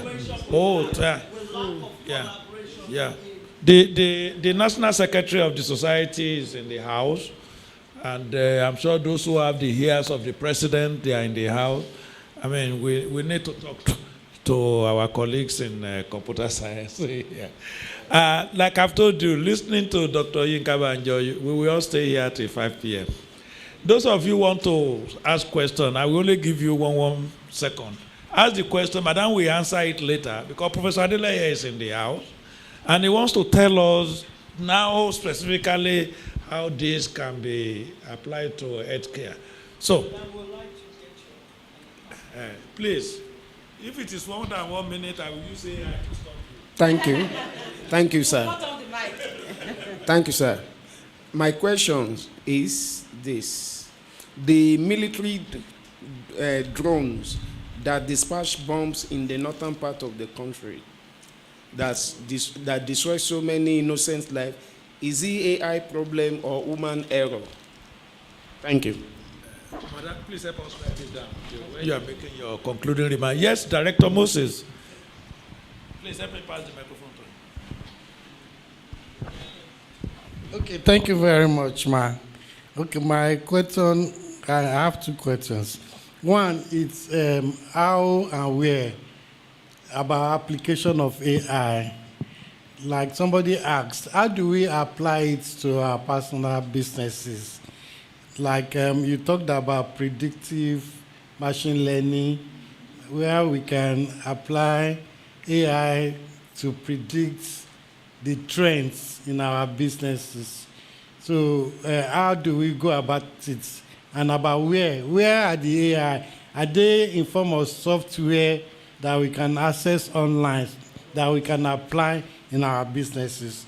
So that is one. Two, there are so many adverts online about training on AI, data analytics and the rest. How genuine are those trainings and how marketable are they? Do you advise that one can undergo those training, and are they marketable? Okay, thank you. There are other questions which I want Dr. Yinka Banjo to keep. Sorry, that first one, I missed something. The first one is, I got the training part, but the... How do we apply In our personal business. and where is AI? Are they in form of software that we can buy or No, he said they have 3 different categories. So please, ma, just help us note it when you are making your concluding remarks. You answer. There are other questions online for you, which I want you to take note, ma. What about AI in cybersecurity? What other AI tools do we have apart from ChatGPT? When we are talking about data-driven decision-making in fields such as medicine and all others, they want to know how AI can be applied. And I think these are things that Professor Adeleye will be discussing with us, application. So now we have enjoyed the lecture from Dr. Chika Yinka Banjo. You turn people like me into a student again, undergraduate again. Because the way I was looking at you, listening to you, it's like you should not stop. So we will still have a little more of you before we allow you to go, ma. But let's call in our dear prof. You don't want to answer this one. No, I want you to keep it. So that when you come back, that's where you...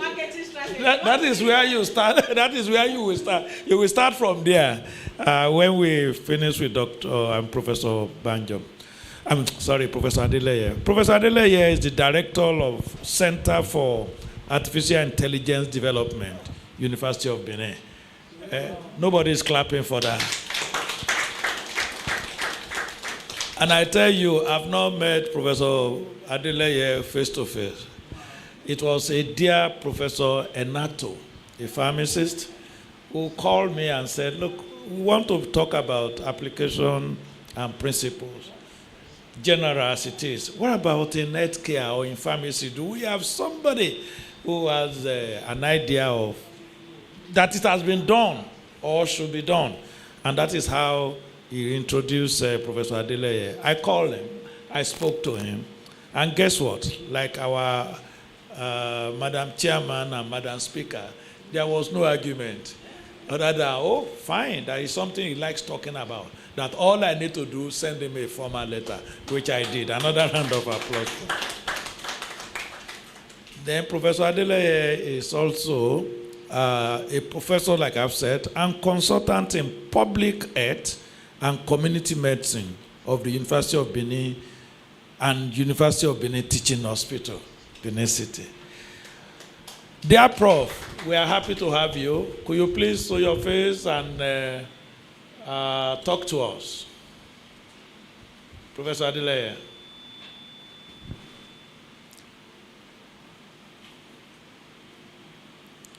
Hello, Prof. Ah, very good. Yeah, I'm with you.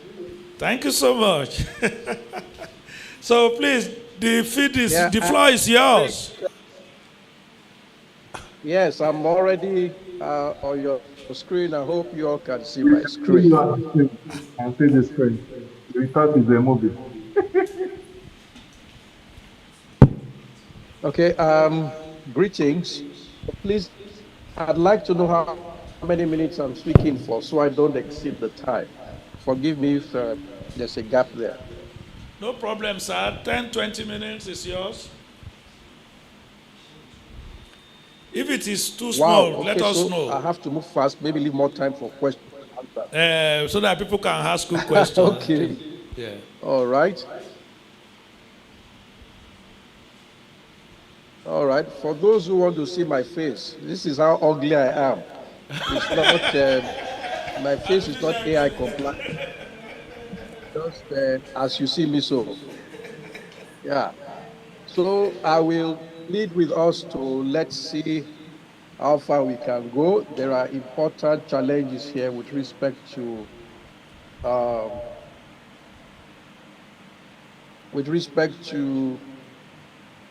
data. I mean, with respect to network, rather.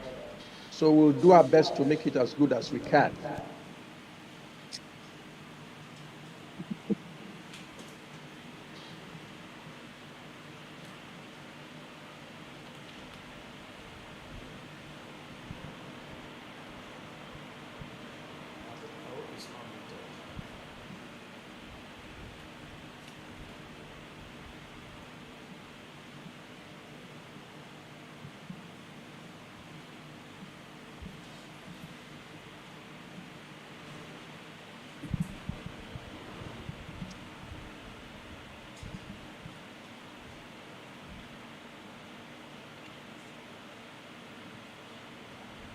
Sorry, am I back with you? Sorry, there was a bit of technical hitch.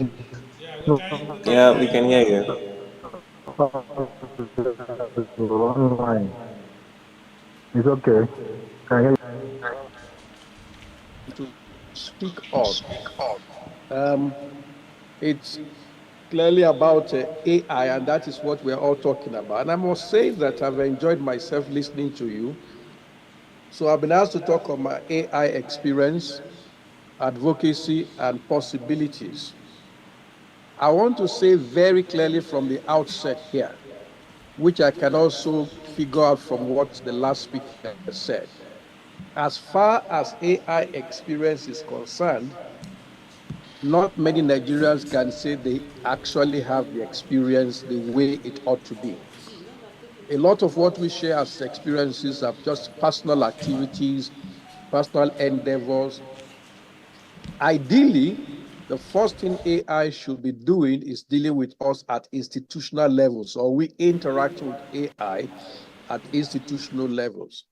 I will mention something about AI economics as I speak, and they will be able to understand better what I'm talking about. So very quickly, well, you probably know this man. to the left, I don't know him, but I know his picture. If you see the person to the right leading dogs, if they look alike, just like him to the right, then we're probably on the same page. So this is our outline. We'll have an introduction. I'll share some of my experiences and the possibilities of AI with pharma examples, advocacy for AI, and then we shall conclude. By way of introduction, we just want to touch very briefly on what our objectives are, to briefly introduce what AI is, share my experiences, recommend approaches to advocacy, and draw attention to possibilities of AI using pharma examples. I want to please make it clear that I'm using pharma examples very, very intentionally.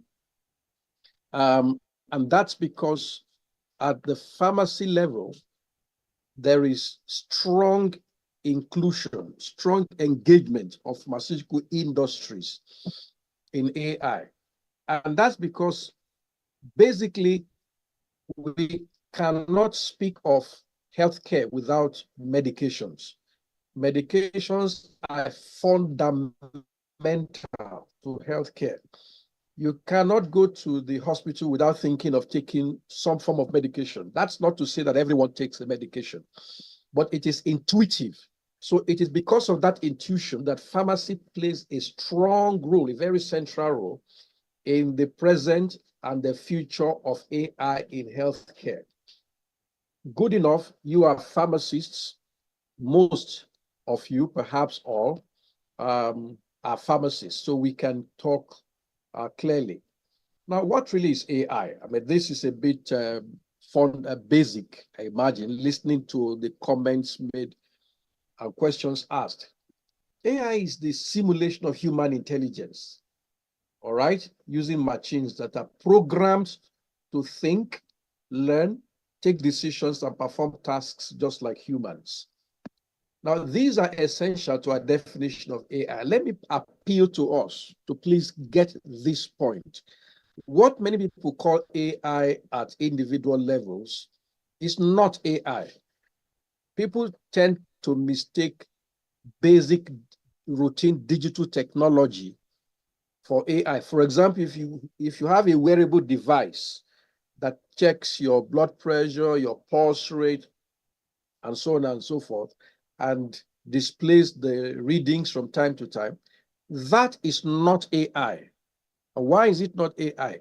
Because it's not involved in decision making. It's not performing human-like tasks. There is no learning involved. Keep in mind, machine learning is fundamental to AI. So that's why we have the basic requirements there.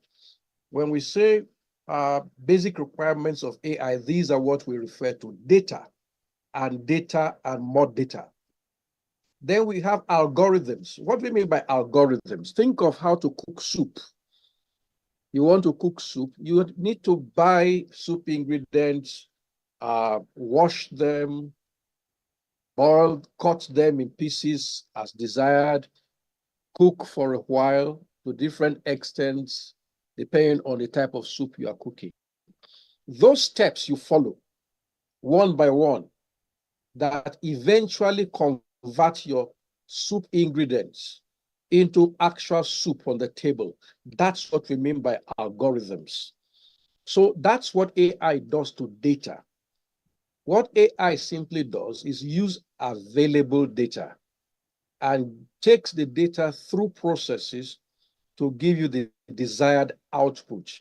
Now, the instruction you give to make the data pass through algorithms and give you what you desire is what you call a prompt. And as simple as a prompt may appear, it is very, very vital in giving you the desired output. Now, let's make it also clear here that there are people who have, in fact, specialized in prompt engineering. So AI is very diverse, very big, and more, there are changes every day. Now, what is learning? We can see learning mentioned there. Machine learning, as we shall soon see, is the core of AI. There's also natural language processing. That is absolutely essential for communication to take place. So what is machine learning? It simply refers to a process by which a digital machine takes on data, builds a model, and then provides a predictive outcome. And I had a conversation going on moments ago about predictive analytics. That's what AI does, and machines are what do that. At the core of machine learning is what we call deep learning. That's not a part of what I'm going to talk much about. But I intentionally put a link there. I hope you all can see the link at the bottom of this page. Everybody can do a level of machine learning. You can teach a machine some basic things, and then it will obey you. So you may want to put a picture of, let's say, a capsule, to recognize a capsule. You want a machine to know what a capsule is. So all you need to do is introduce standard pictures of capsules, and then you want to differentiate those capsules from tablets. Also introduce tablets. Let the machine know what tablets look like. When you have introduced several pictures of these, and then you bring in a new one, ask the predictive model to determine what that material is. It will tell you whether it's a tablet or a capsule, or depending on how you program it, whether it's a capsule or non-capsule. So those are basic things to make us appreciate what machine learning does in AI. It predicts only based on the data that it has been taught, and you can practice it basically. Of course, there are bigger, more robust models to help us understand this in practice. So let me just share my experiences very briefly. I'm not here to show how fantastic I am. In fact, I have intentionally avoided anything like that would suggest self-praise. But maybe during the questions and answers, we can discuss a few things. Now, basically, I'm a medical doctor. I'm a professor of medicine. I've been teaching computers in medicine, shall we say health rather, since 2006. So next year will be 20 years since I've been teaching computers. Some of you may have heard of Mehid Africa in 2021. It was an international conference at the heat of COVID-19, in which I hosted here in Benin City, but with international participants from different continents. The idea behind Mehid Africa was to promote digital technology application in our daily routines, in health services generally, cutting across laboratory practice, physiotherapy, clinical, and so on and so forth, and pharmacy, of course. So I founded that by the grace of God in 2021. Then I started studying AI that same year, maybe a little before that, but the major focus was in 2021. Then in August 2023, I delivered a conference workshop paper on invitation by the College of Medical Sciences, University of Benin. I was asked to deliver a conference workshop paper on AI applications in health.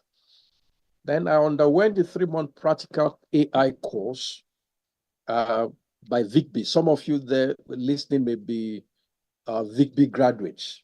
We did that last year from January to April.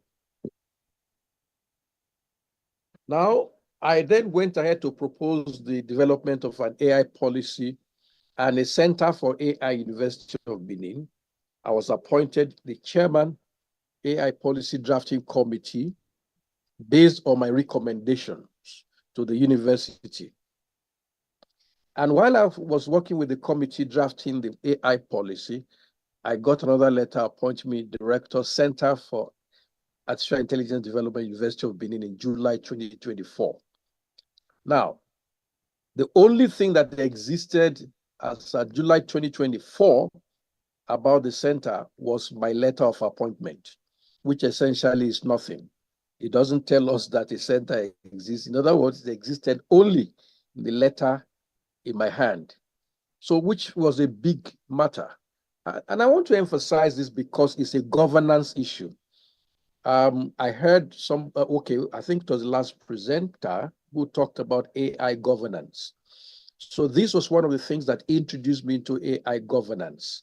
Now I'm into startups, I'm into development of roadmaps, business development, and so on and so forth in AI.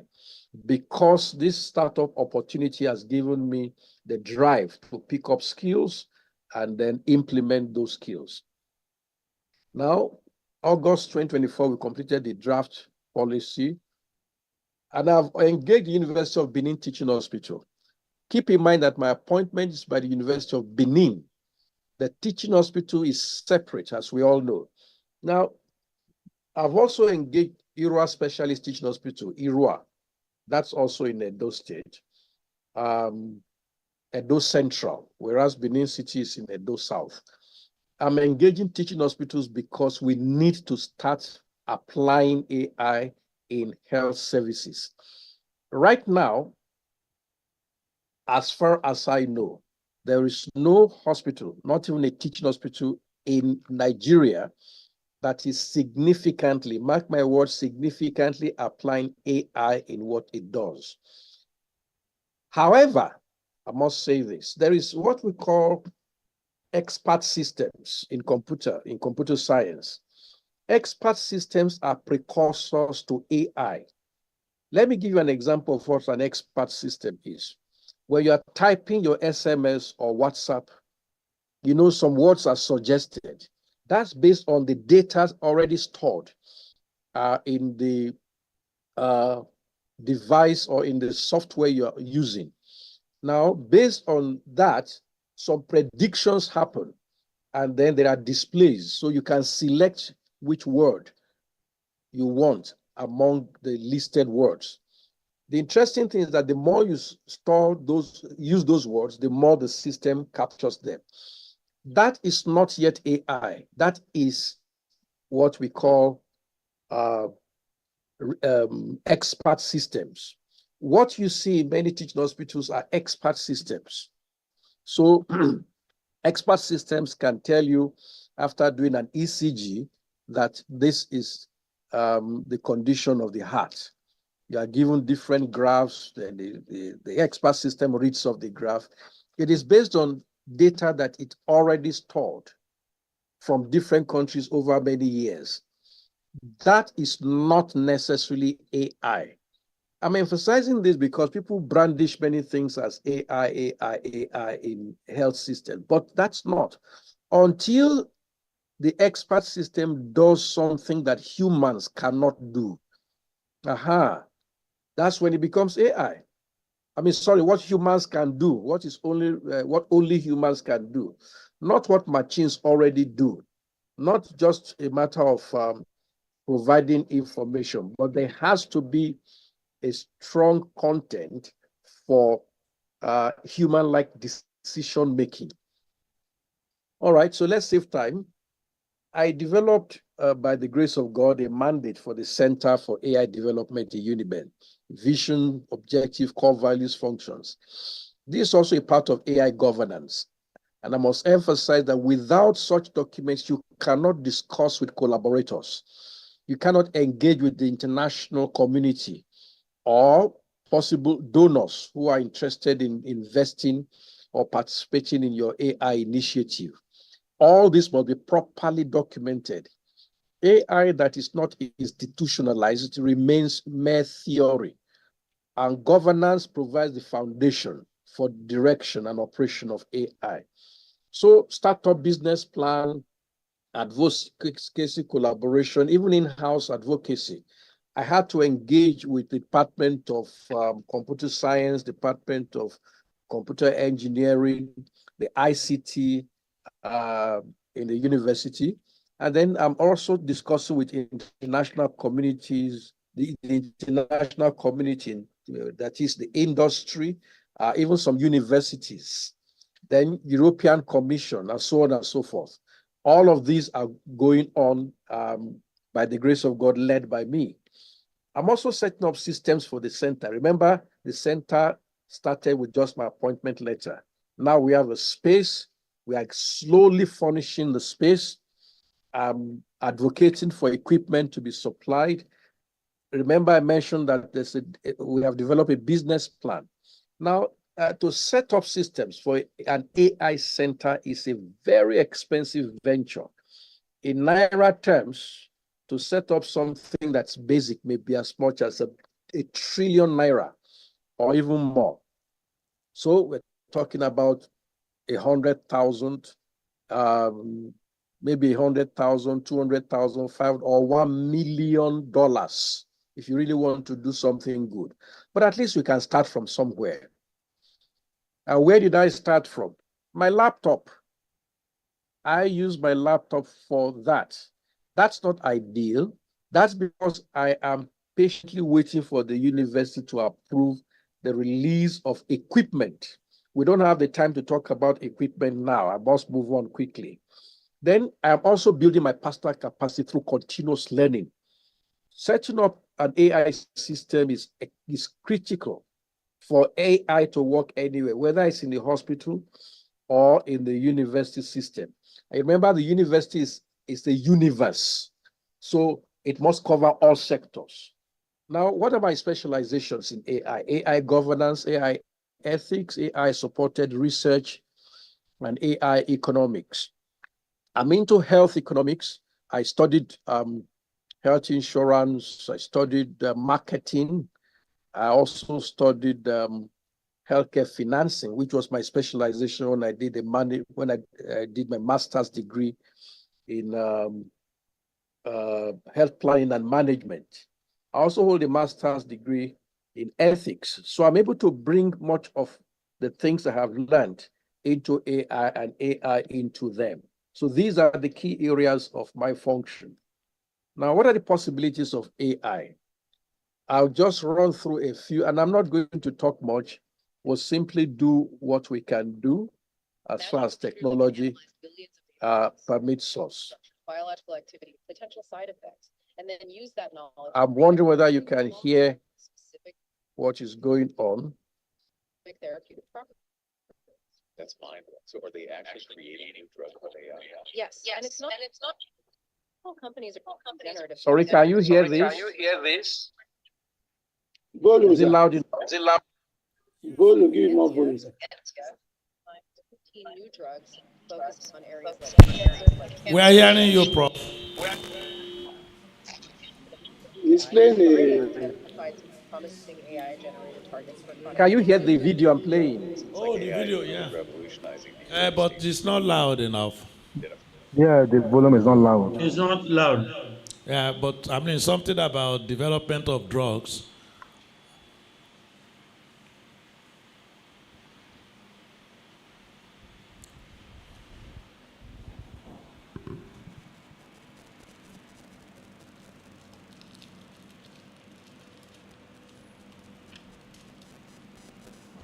Maybe you could go ahead without the video.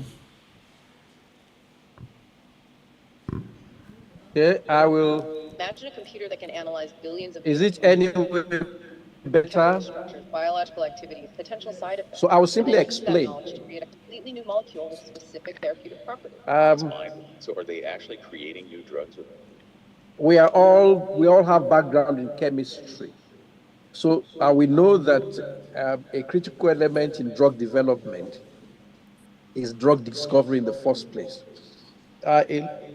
The identification of pharmacologically potent moieties and radicals and molecules help us to work towards the identification of a potential drug. Now, AI has been so well developed in pharmacy that we now talk of generative chemistry, gen chemistry, just as we say gen AI in the bigger sense of it. So there's gen chemistry that goes that far. So it's so intense in drug development. The second video goes further to let us know. Basically, talk to all the pharmaceutical Is this companies better? to understand how the traditional methods for drug discovery and development Can we hear this? None created a blueprint Yes. of Yes, Prof. better You a can. little bit. Better.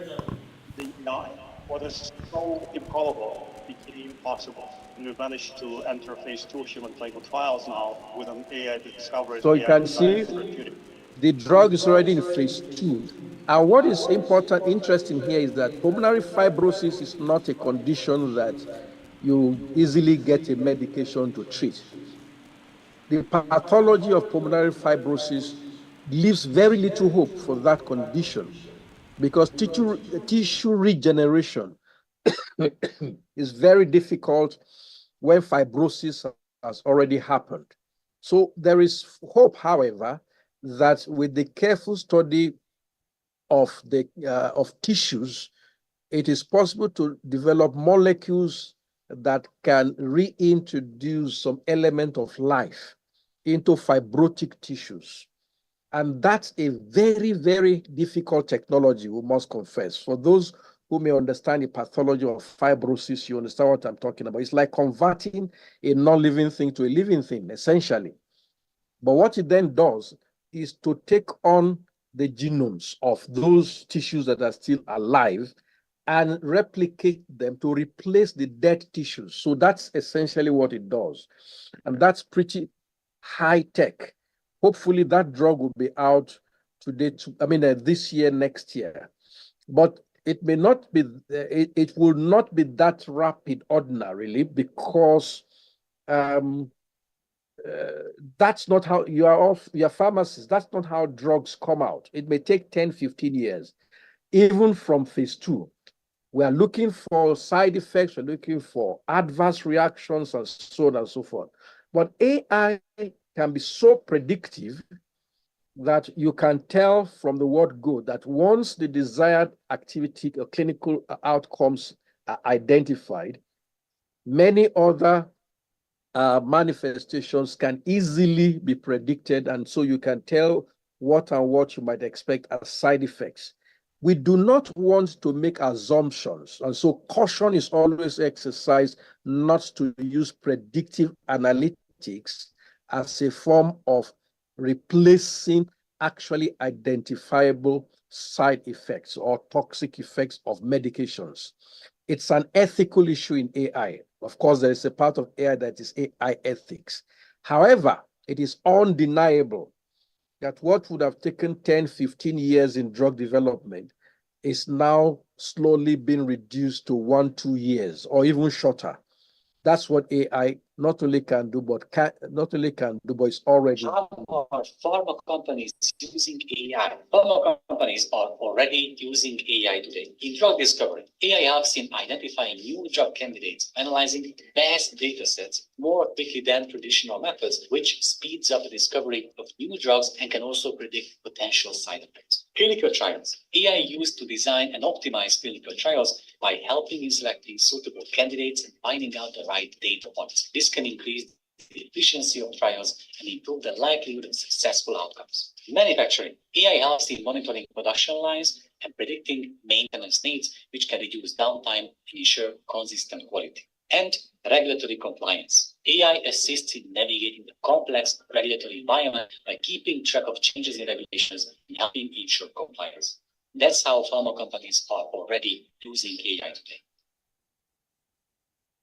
Now, the biotech industry is actually like a domino. So one breakthrough will have more effect on all other connected fields. So let us say that there is a breakthrough in the dry lab, which is bioinformatics AI, and now more drugs are available in the pipeline, right? So now it will be giving more boost to the wet lab because now they will do more experiments on that particular molecule. So wet lab goes up. Now, the moment wet lab goes up, more drugs are coming into the pipeline. So what happens now? Clinical research goes up. The moment clinical research explodes, what's the next? Regulatory and compliance, all of that explodes. So that is where everything is connected. It also will start from dry lab. It will accelerate wet lab. It will accelerate clinical research. It will accelerate regulatory and compliance. So it's all connected. You have to choose which one you want and then get in, because once you are in, you're going to learn a lot and you are going to grow a lot because biotech industry is exploding already. All the best. How are to.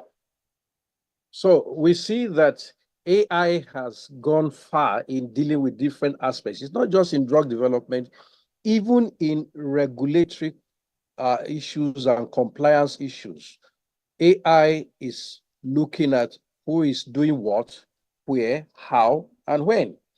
All that is required is data, data, data. Once the algorithms are set up and the machines have been taught what to pick up, then decision-making, analytics, predictive analytics, and co coming. However, we must keep in mind that AI does not necessarily replace human beings.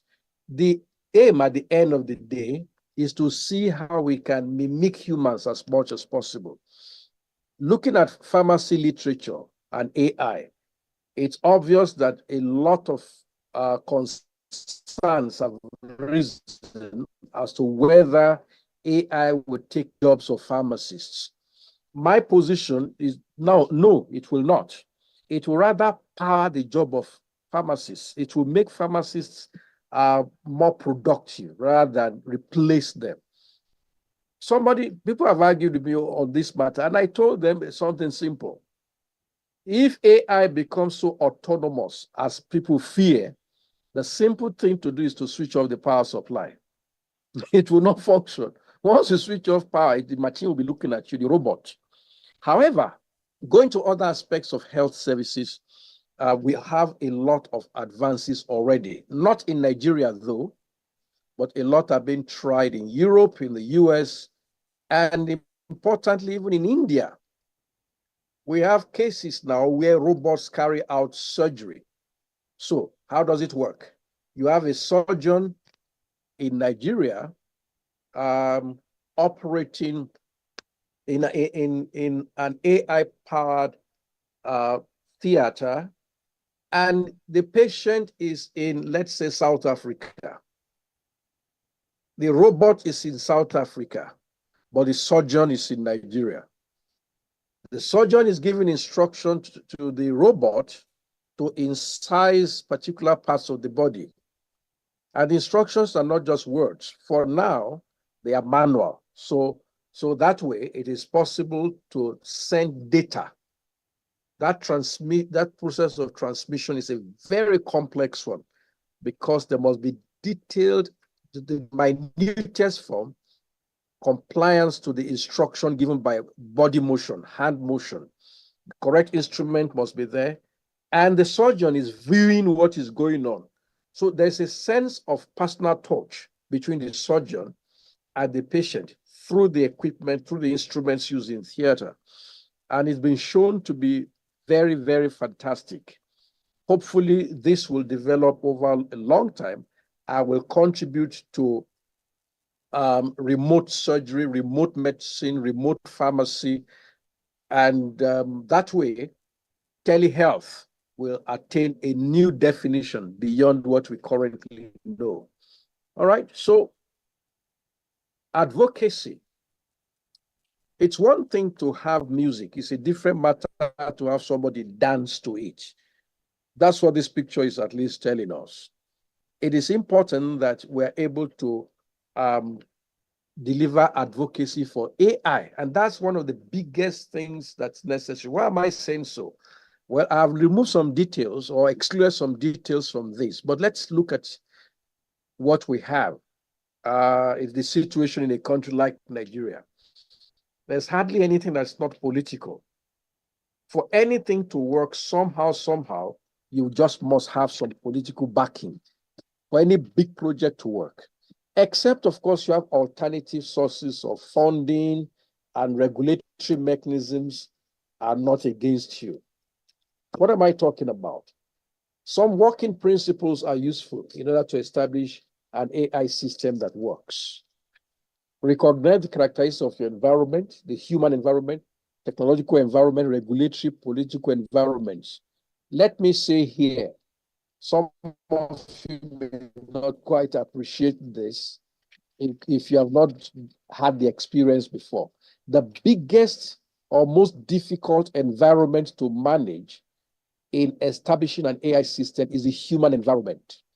And I can speak for the next 2 hours on what the human environment sets up for and against AI in different countries, including Nigeria.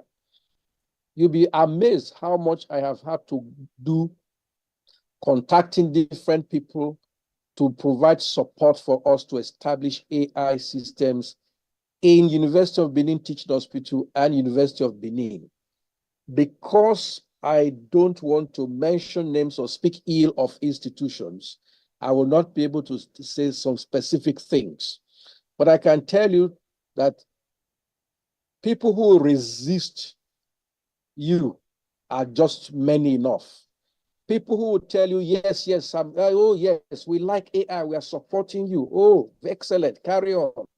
Yes, we want it. They'll say that today. Meet them tomorrow. They are saying a totally different thing. I've faced that again and again and again.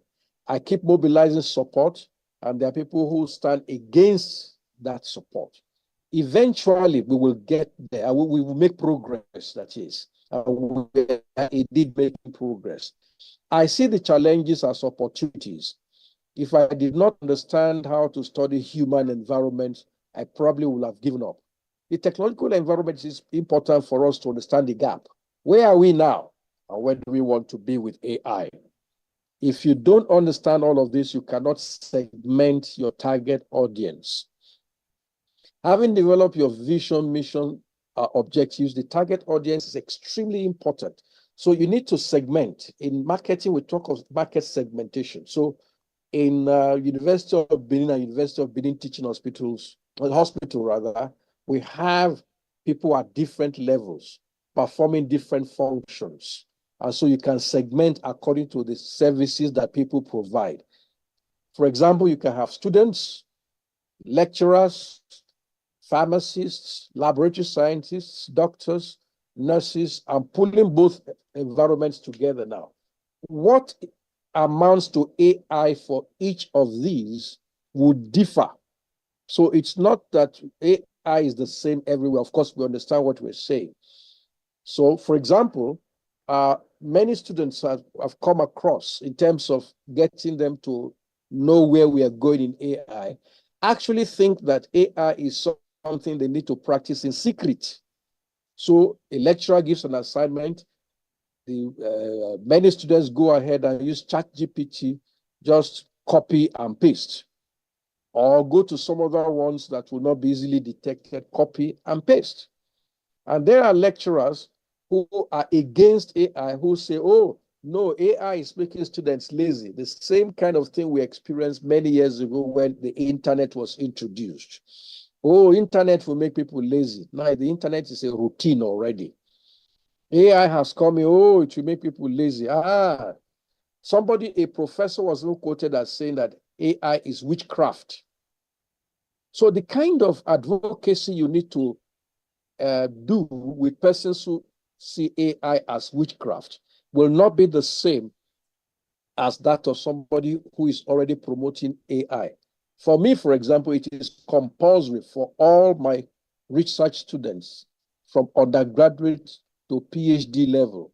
All my research students must use AI at different points because that's where the world is going.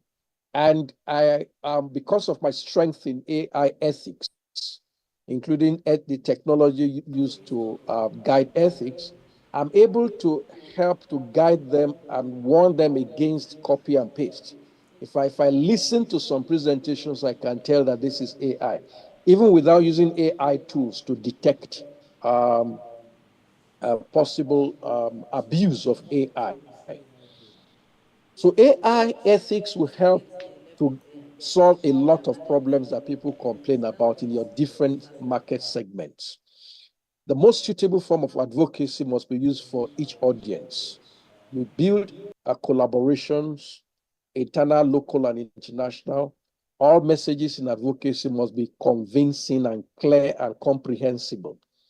Now, how do you develop the advocacy approaches? What are your priorities? Just to give examples, If you are going to discuss with the CEO of your company or want to introduce AI to your company, you should be discussing. The first thing is to discuss. Don't just write a letter. Discuss with people in the board members, management committee members, even meet the CEO and have a 5-minute discussion or less with them. You may be invited to do a presentation, and you should, in fact, propose to deliver a presentation. That then would drive your desire or your objective home in a better way. Because once it's accepted at the highest level, it flows down. What about your colleagues? Talk about it. Keep talking, keep discussing, keep encouraging. Do presentations, attend workshops, make comments. As long as the mind accepts a concept, it tends to work towards it. What about donors? Who are the donors? Where are they? What kinds of approaches can you use? Discussions, letters, grant applications. I have used some of these things that I'm talking about. These are not just theories. Only last night, I discussed with somebody from the European Commission, and we're talking about AI governance, AI ethics, and I'm being invited to participate in AI governance and ethics issues, especially including research and supporting research efforts in AI and AI ethics from my base here in Nigeria. So that's the kind of thing that goes on when we network, when we discuss with people, we ask questions and engage with people who are already in the field. The field is getting wider and wider every day, and there are opportunities that abound. That you're a pharmacist does not mean you should limit yourself to pharmacy AI. You can also go beyond pharmacy AI into areas that you know you have strength in. Well, quickly, as you apply different forms of advocacy from time to time, keep in mind that it may be necessary for you to change from one approach to another. What is important is that you sustain good, healthy communication to gain support from different stakeholders. Stakeholder engagement is very critical at this point. Even in rich countries, advanced countries, they are very, very particular about stakeholder engagement. In all advocacy efforts, we must demonstrate seriousness, including a strong ethical orientation, especially when you are talking from Nigeria. I think you know what I mean. In conclusion, we have briefly introduced what AI is. I've shared my experience, little experience in AI. I've recommended approaches to advocacy for AI and drawn attention to possibilities of AI using pharma examples. There are a few things I've not really talked about, but perhaps during the question and answer session, we'll be able to do that. I want to thank you all very much for the opportunity to be with you. Wow. Wow, Prof. Thank you so much. You just arrived. Spot on. Echo, whose phone? Whose phone is that? Somebody must be on somewhere there. Oh, me? Okay, fine. Thank you, Prof. Do you have questions for Prof before I will call in Dr. Yinka Banjo to wrap up? Questions? I think one thing that bothers me, Prof, is when do we expect, since all you have tried to do in University of Benin and University of Benin Teaching Hospital, when do we expect that we start seeing practical application of AI in that environment? Okay, so let me say what I believe the early harvests will look like. I expect the early harvests of the benefits of AI to capture areas such as knowledge sharing, research. Let me give you an example. There are different AI applications just now that do fantastic statistical analysis. I'm a statistician. I teach statistics to PhD level. Let me pick an example of a complex statistical analysis, something like logistic regression analysis. Of course, I'm talking about the multivariate form. If you know how to do it, you know it can be very tedious, especially when you are developing a statistical model to use independent variables to explain an outcome variable of interest. But right now, there are very powerful AI tools that can do that as long as you have your data. So once you give the instructions to the AI tools like size space, I like size space a lot because it is very, very compliant and it's really addresses, it's able to read statistical language very well. Once you provide your data and you give the instructions, within 1-2 seconds, you see your results looking at you. Many tables have been drawn, the reports already written, and you just wonder what's going on.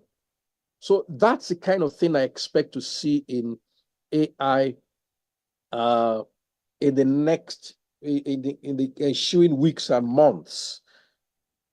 And it requires that the lecturers, we who are the leaders of the industry in different ways, should begin to take on AI and learn the skills. So the moment I encourage my students to use AI, I teach them how to use some AI tools, they learn it and they go on that way. Of course, it's going to spread. People will even do business with it.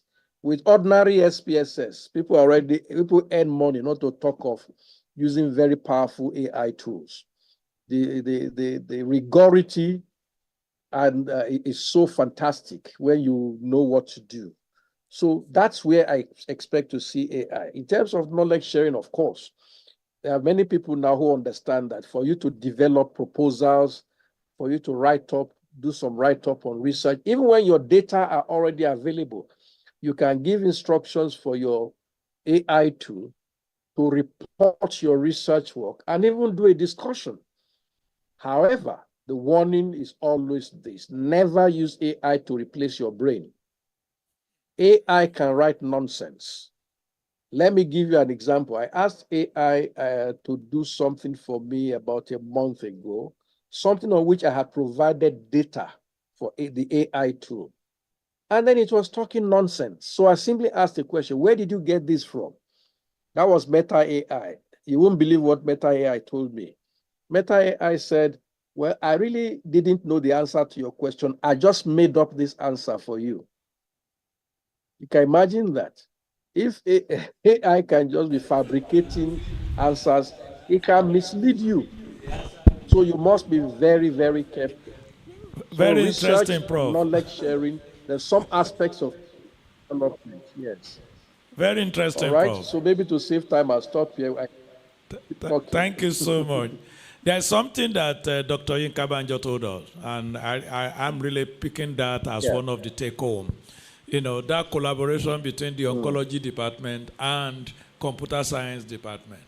You know, by bringing their own data and say, hey, this is our challenge. This is what we need. Can you design something for us?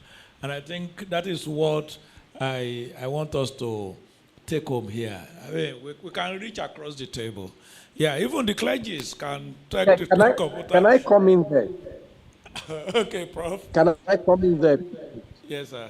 You see, even then, we must be very, very, very careful. Let me explain why. There must be, that collaboration must be very carefully guided. And the reason is this: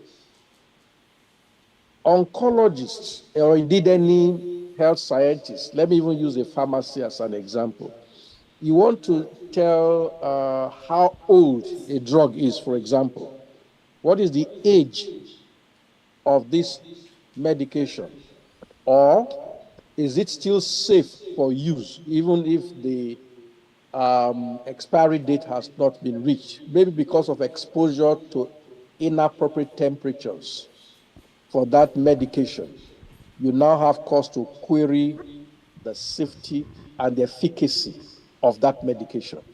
Of course, you can develop models, AI models, to do that. It's not enough to just say computer science. Let me tell you one of the things one of the tensions I'm managing here. And I'm being very careful talking about this.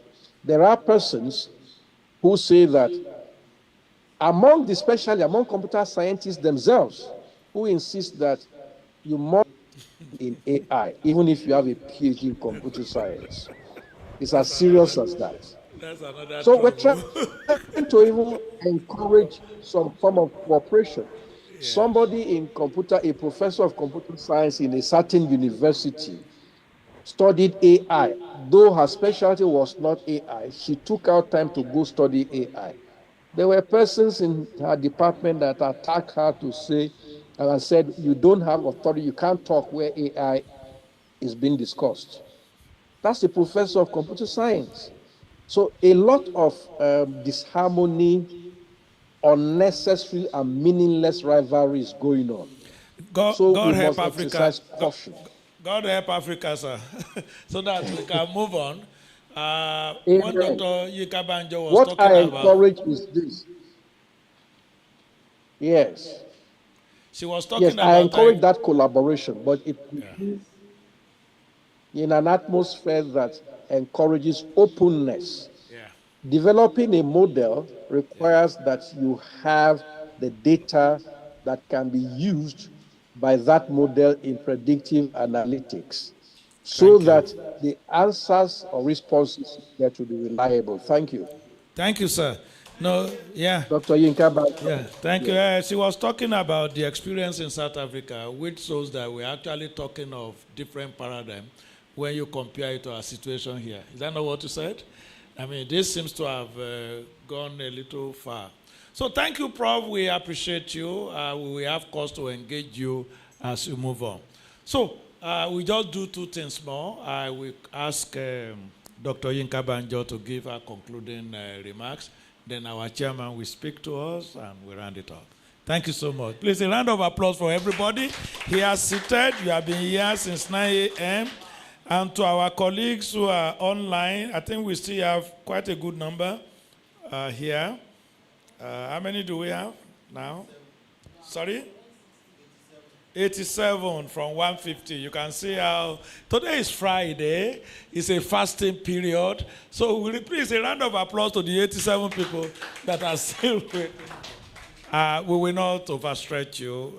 Dr. Yinka Banjo will give us a concluding part, and our chairman will talk to us. We will wrap it up. Sister, I see that you're about to go out. So I said, wait, we'll soon finish now. What? Oh, you want to charge? Just give it to our people there, they charge for you. I thought you want to go out. We'll finish now. Thank you, ma'am.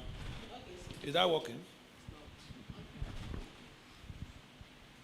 Okay, thank you so much, and thank you for our last speaker. It would also be good to collaborate. Yes, so I see the questions that I'm supposed to finish here will be, somebody asked that when they dispatched bombs in the Sambisa forest, what was the... Is it human error or AI problem? But who dispatches the bomb? Is it the people that have gone to do surveillance? They use military drones. Okay, to dispatch. But that's planned now. It won't be error. I think they plan to go there to bomb them. They killed innocent people. Yes, that's the issue. So the issue is that for that to work, it's not human error. When they use them as shield, what would you do? You see, for us to even get this thing right, so we'll go.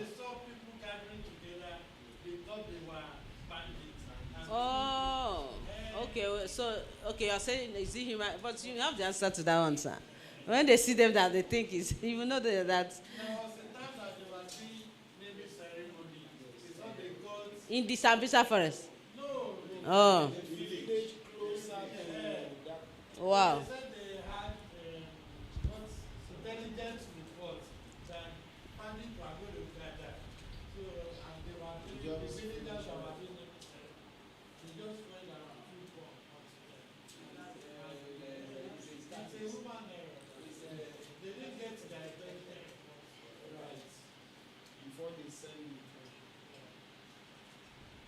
Okay, so you have the answer.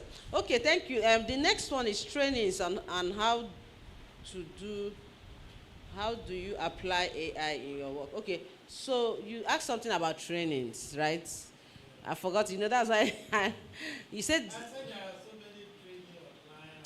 Oh, yes, I remember that. Which one is the correct, which one is authentic, the genuine ones? So it depends on you now. You know what you want to learn. So you'll be the one to decipher what you need. But there are some good ones that that, so there are some sites that you can go and learn, like Coursera, MIT. There are some courses, online courses that you can learn. The Udemy and all those ones, they are authentic. And there are some also that they do, like here, this type of program that we are doing now, that these ones are authentic. If you see the fake ones, I believe you should know. You can't go and put your money down on what you are not sure of. And it depends on what you want to learn. So it's always good to ask questions and check reviews also. So people will always review and say their mind and what they have experienced. That's also a guide when you check the reviews. Then the other one is, how do you apply AI in your work? It's your work. See the way he gave us the one in pharmacy now. He brought out some things that had to do with that space. So it depends on what you do, and do you think AI is required? Do you think AI will be an overkill? Do you think AI is required to make your work efficient, taking decisions for you so that things can be done properly? It's you that will determine and check. Learning what AI does and what it does in different fields, so you know your field. So what do you do, sir?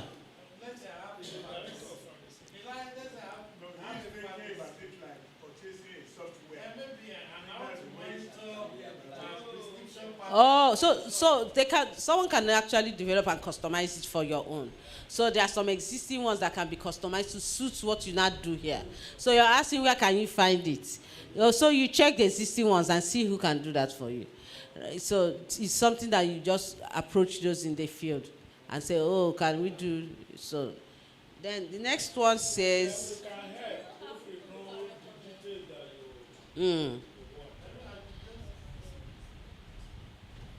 somebody asked something about AI in cybersecurity apart from ChatGPT.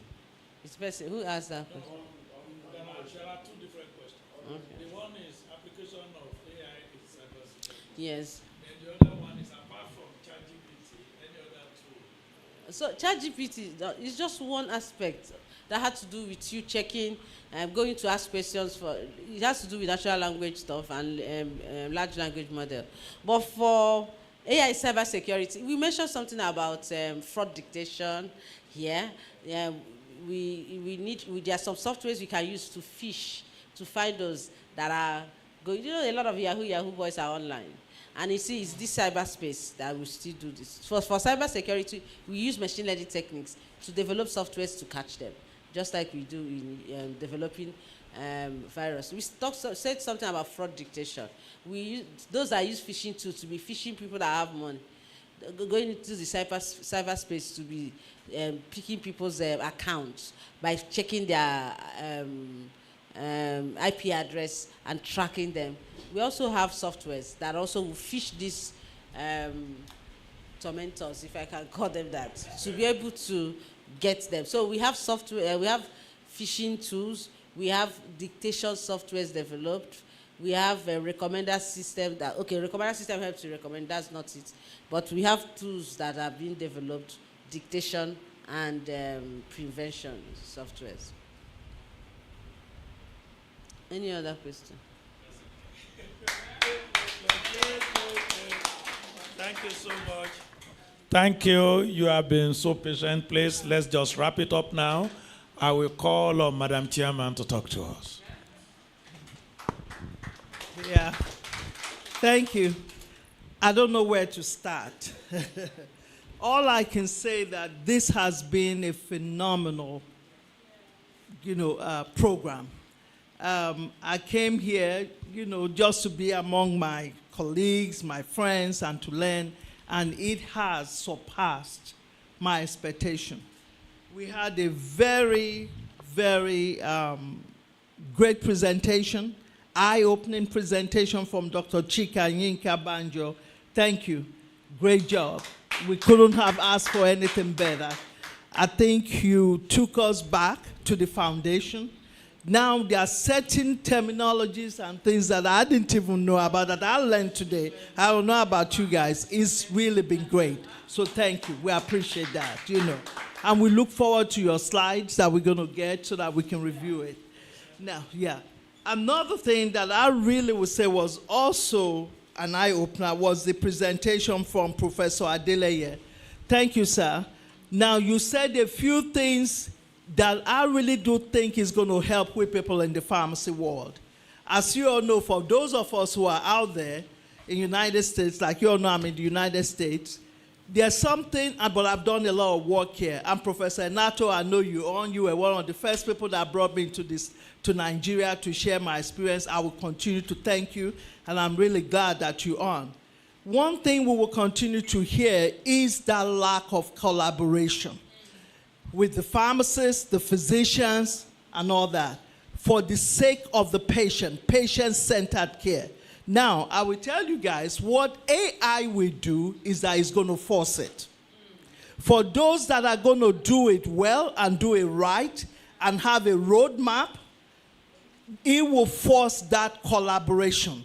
And Professor Adeleye mentioned it a couple of times. He's a physician, and he's already thinking that. So I really want to thank you, sir. I want to salute you for what you're doing at UBTH. And by the way, I also lecture over there, for having that roadmap that identifies the key stakeholders, including the health department, pharmacy, physician, bringing everybody to the table to have a roadmap to do this. And we all know that having a policy that comes out of this that tells us how to do it is really going to be this thing. So again, thank you guys. Thank you for the opportunity, and I'm glad to have been part of this. Thank you. I think we need to stand up now and give our chairman, our speaker, a round of applause. Combine. And for our colleagues online, we really, truly appreciate you. We can move around here, choose some biscuit, take tea, coffee. But you have been there 78 at this point. That is really fantastic. Thank you so much. You can have your seat. We have Pharma News in the house. That's Ramilowo Ojajuma. So Pharma News has come to use artificial intelligence on us. I'm sure they are going to report. What they have seen here. Where is Emmanuel? Emmanuel, I want to thank Emmanuel. Please stand up again for recognition. He's always here. Let me say this, and we have spoken about it, Dr. Pans, earlier on. Our young pharmacists, how many of them are actually here now?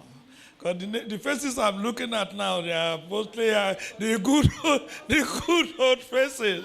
Even online, it's mostly the good old faces. Please, I think it is important. Nothing is reserved for anybody. I kept on saying it.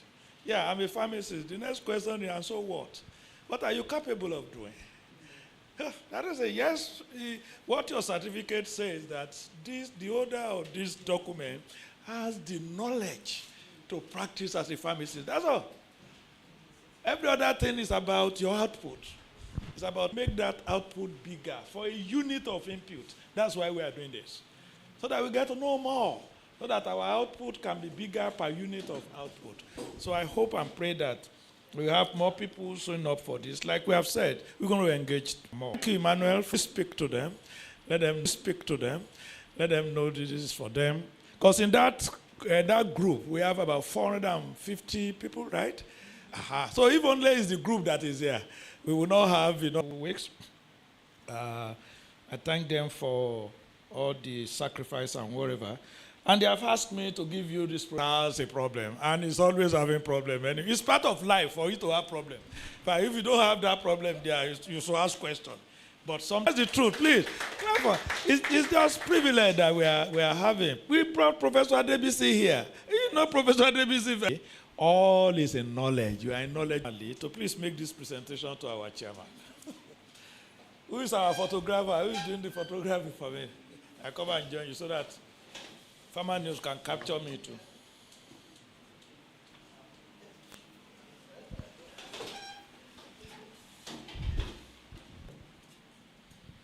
Yes, you can take this.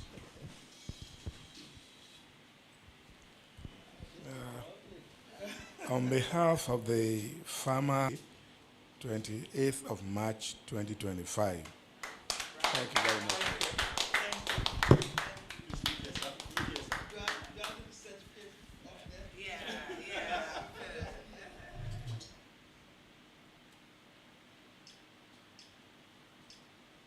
Okay. Thank you so much. This is Lolu. Please come and present this to our dear speaker.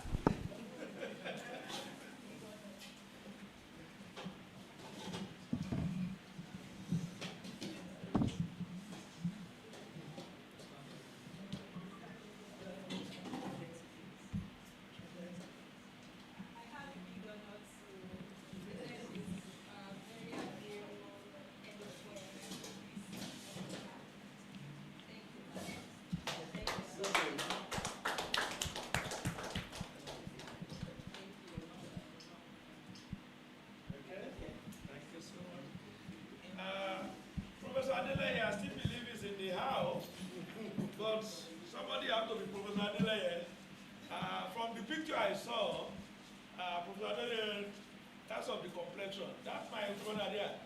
You are looking, who are you looking at? So I will call on Okoma, my dear sister, to come and present this to Professor. Assume that this is Professor Adeleye. To see it and you know.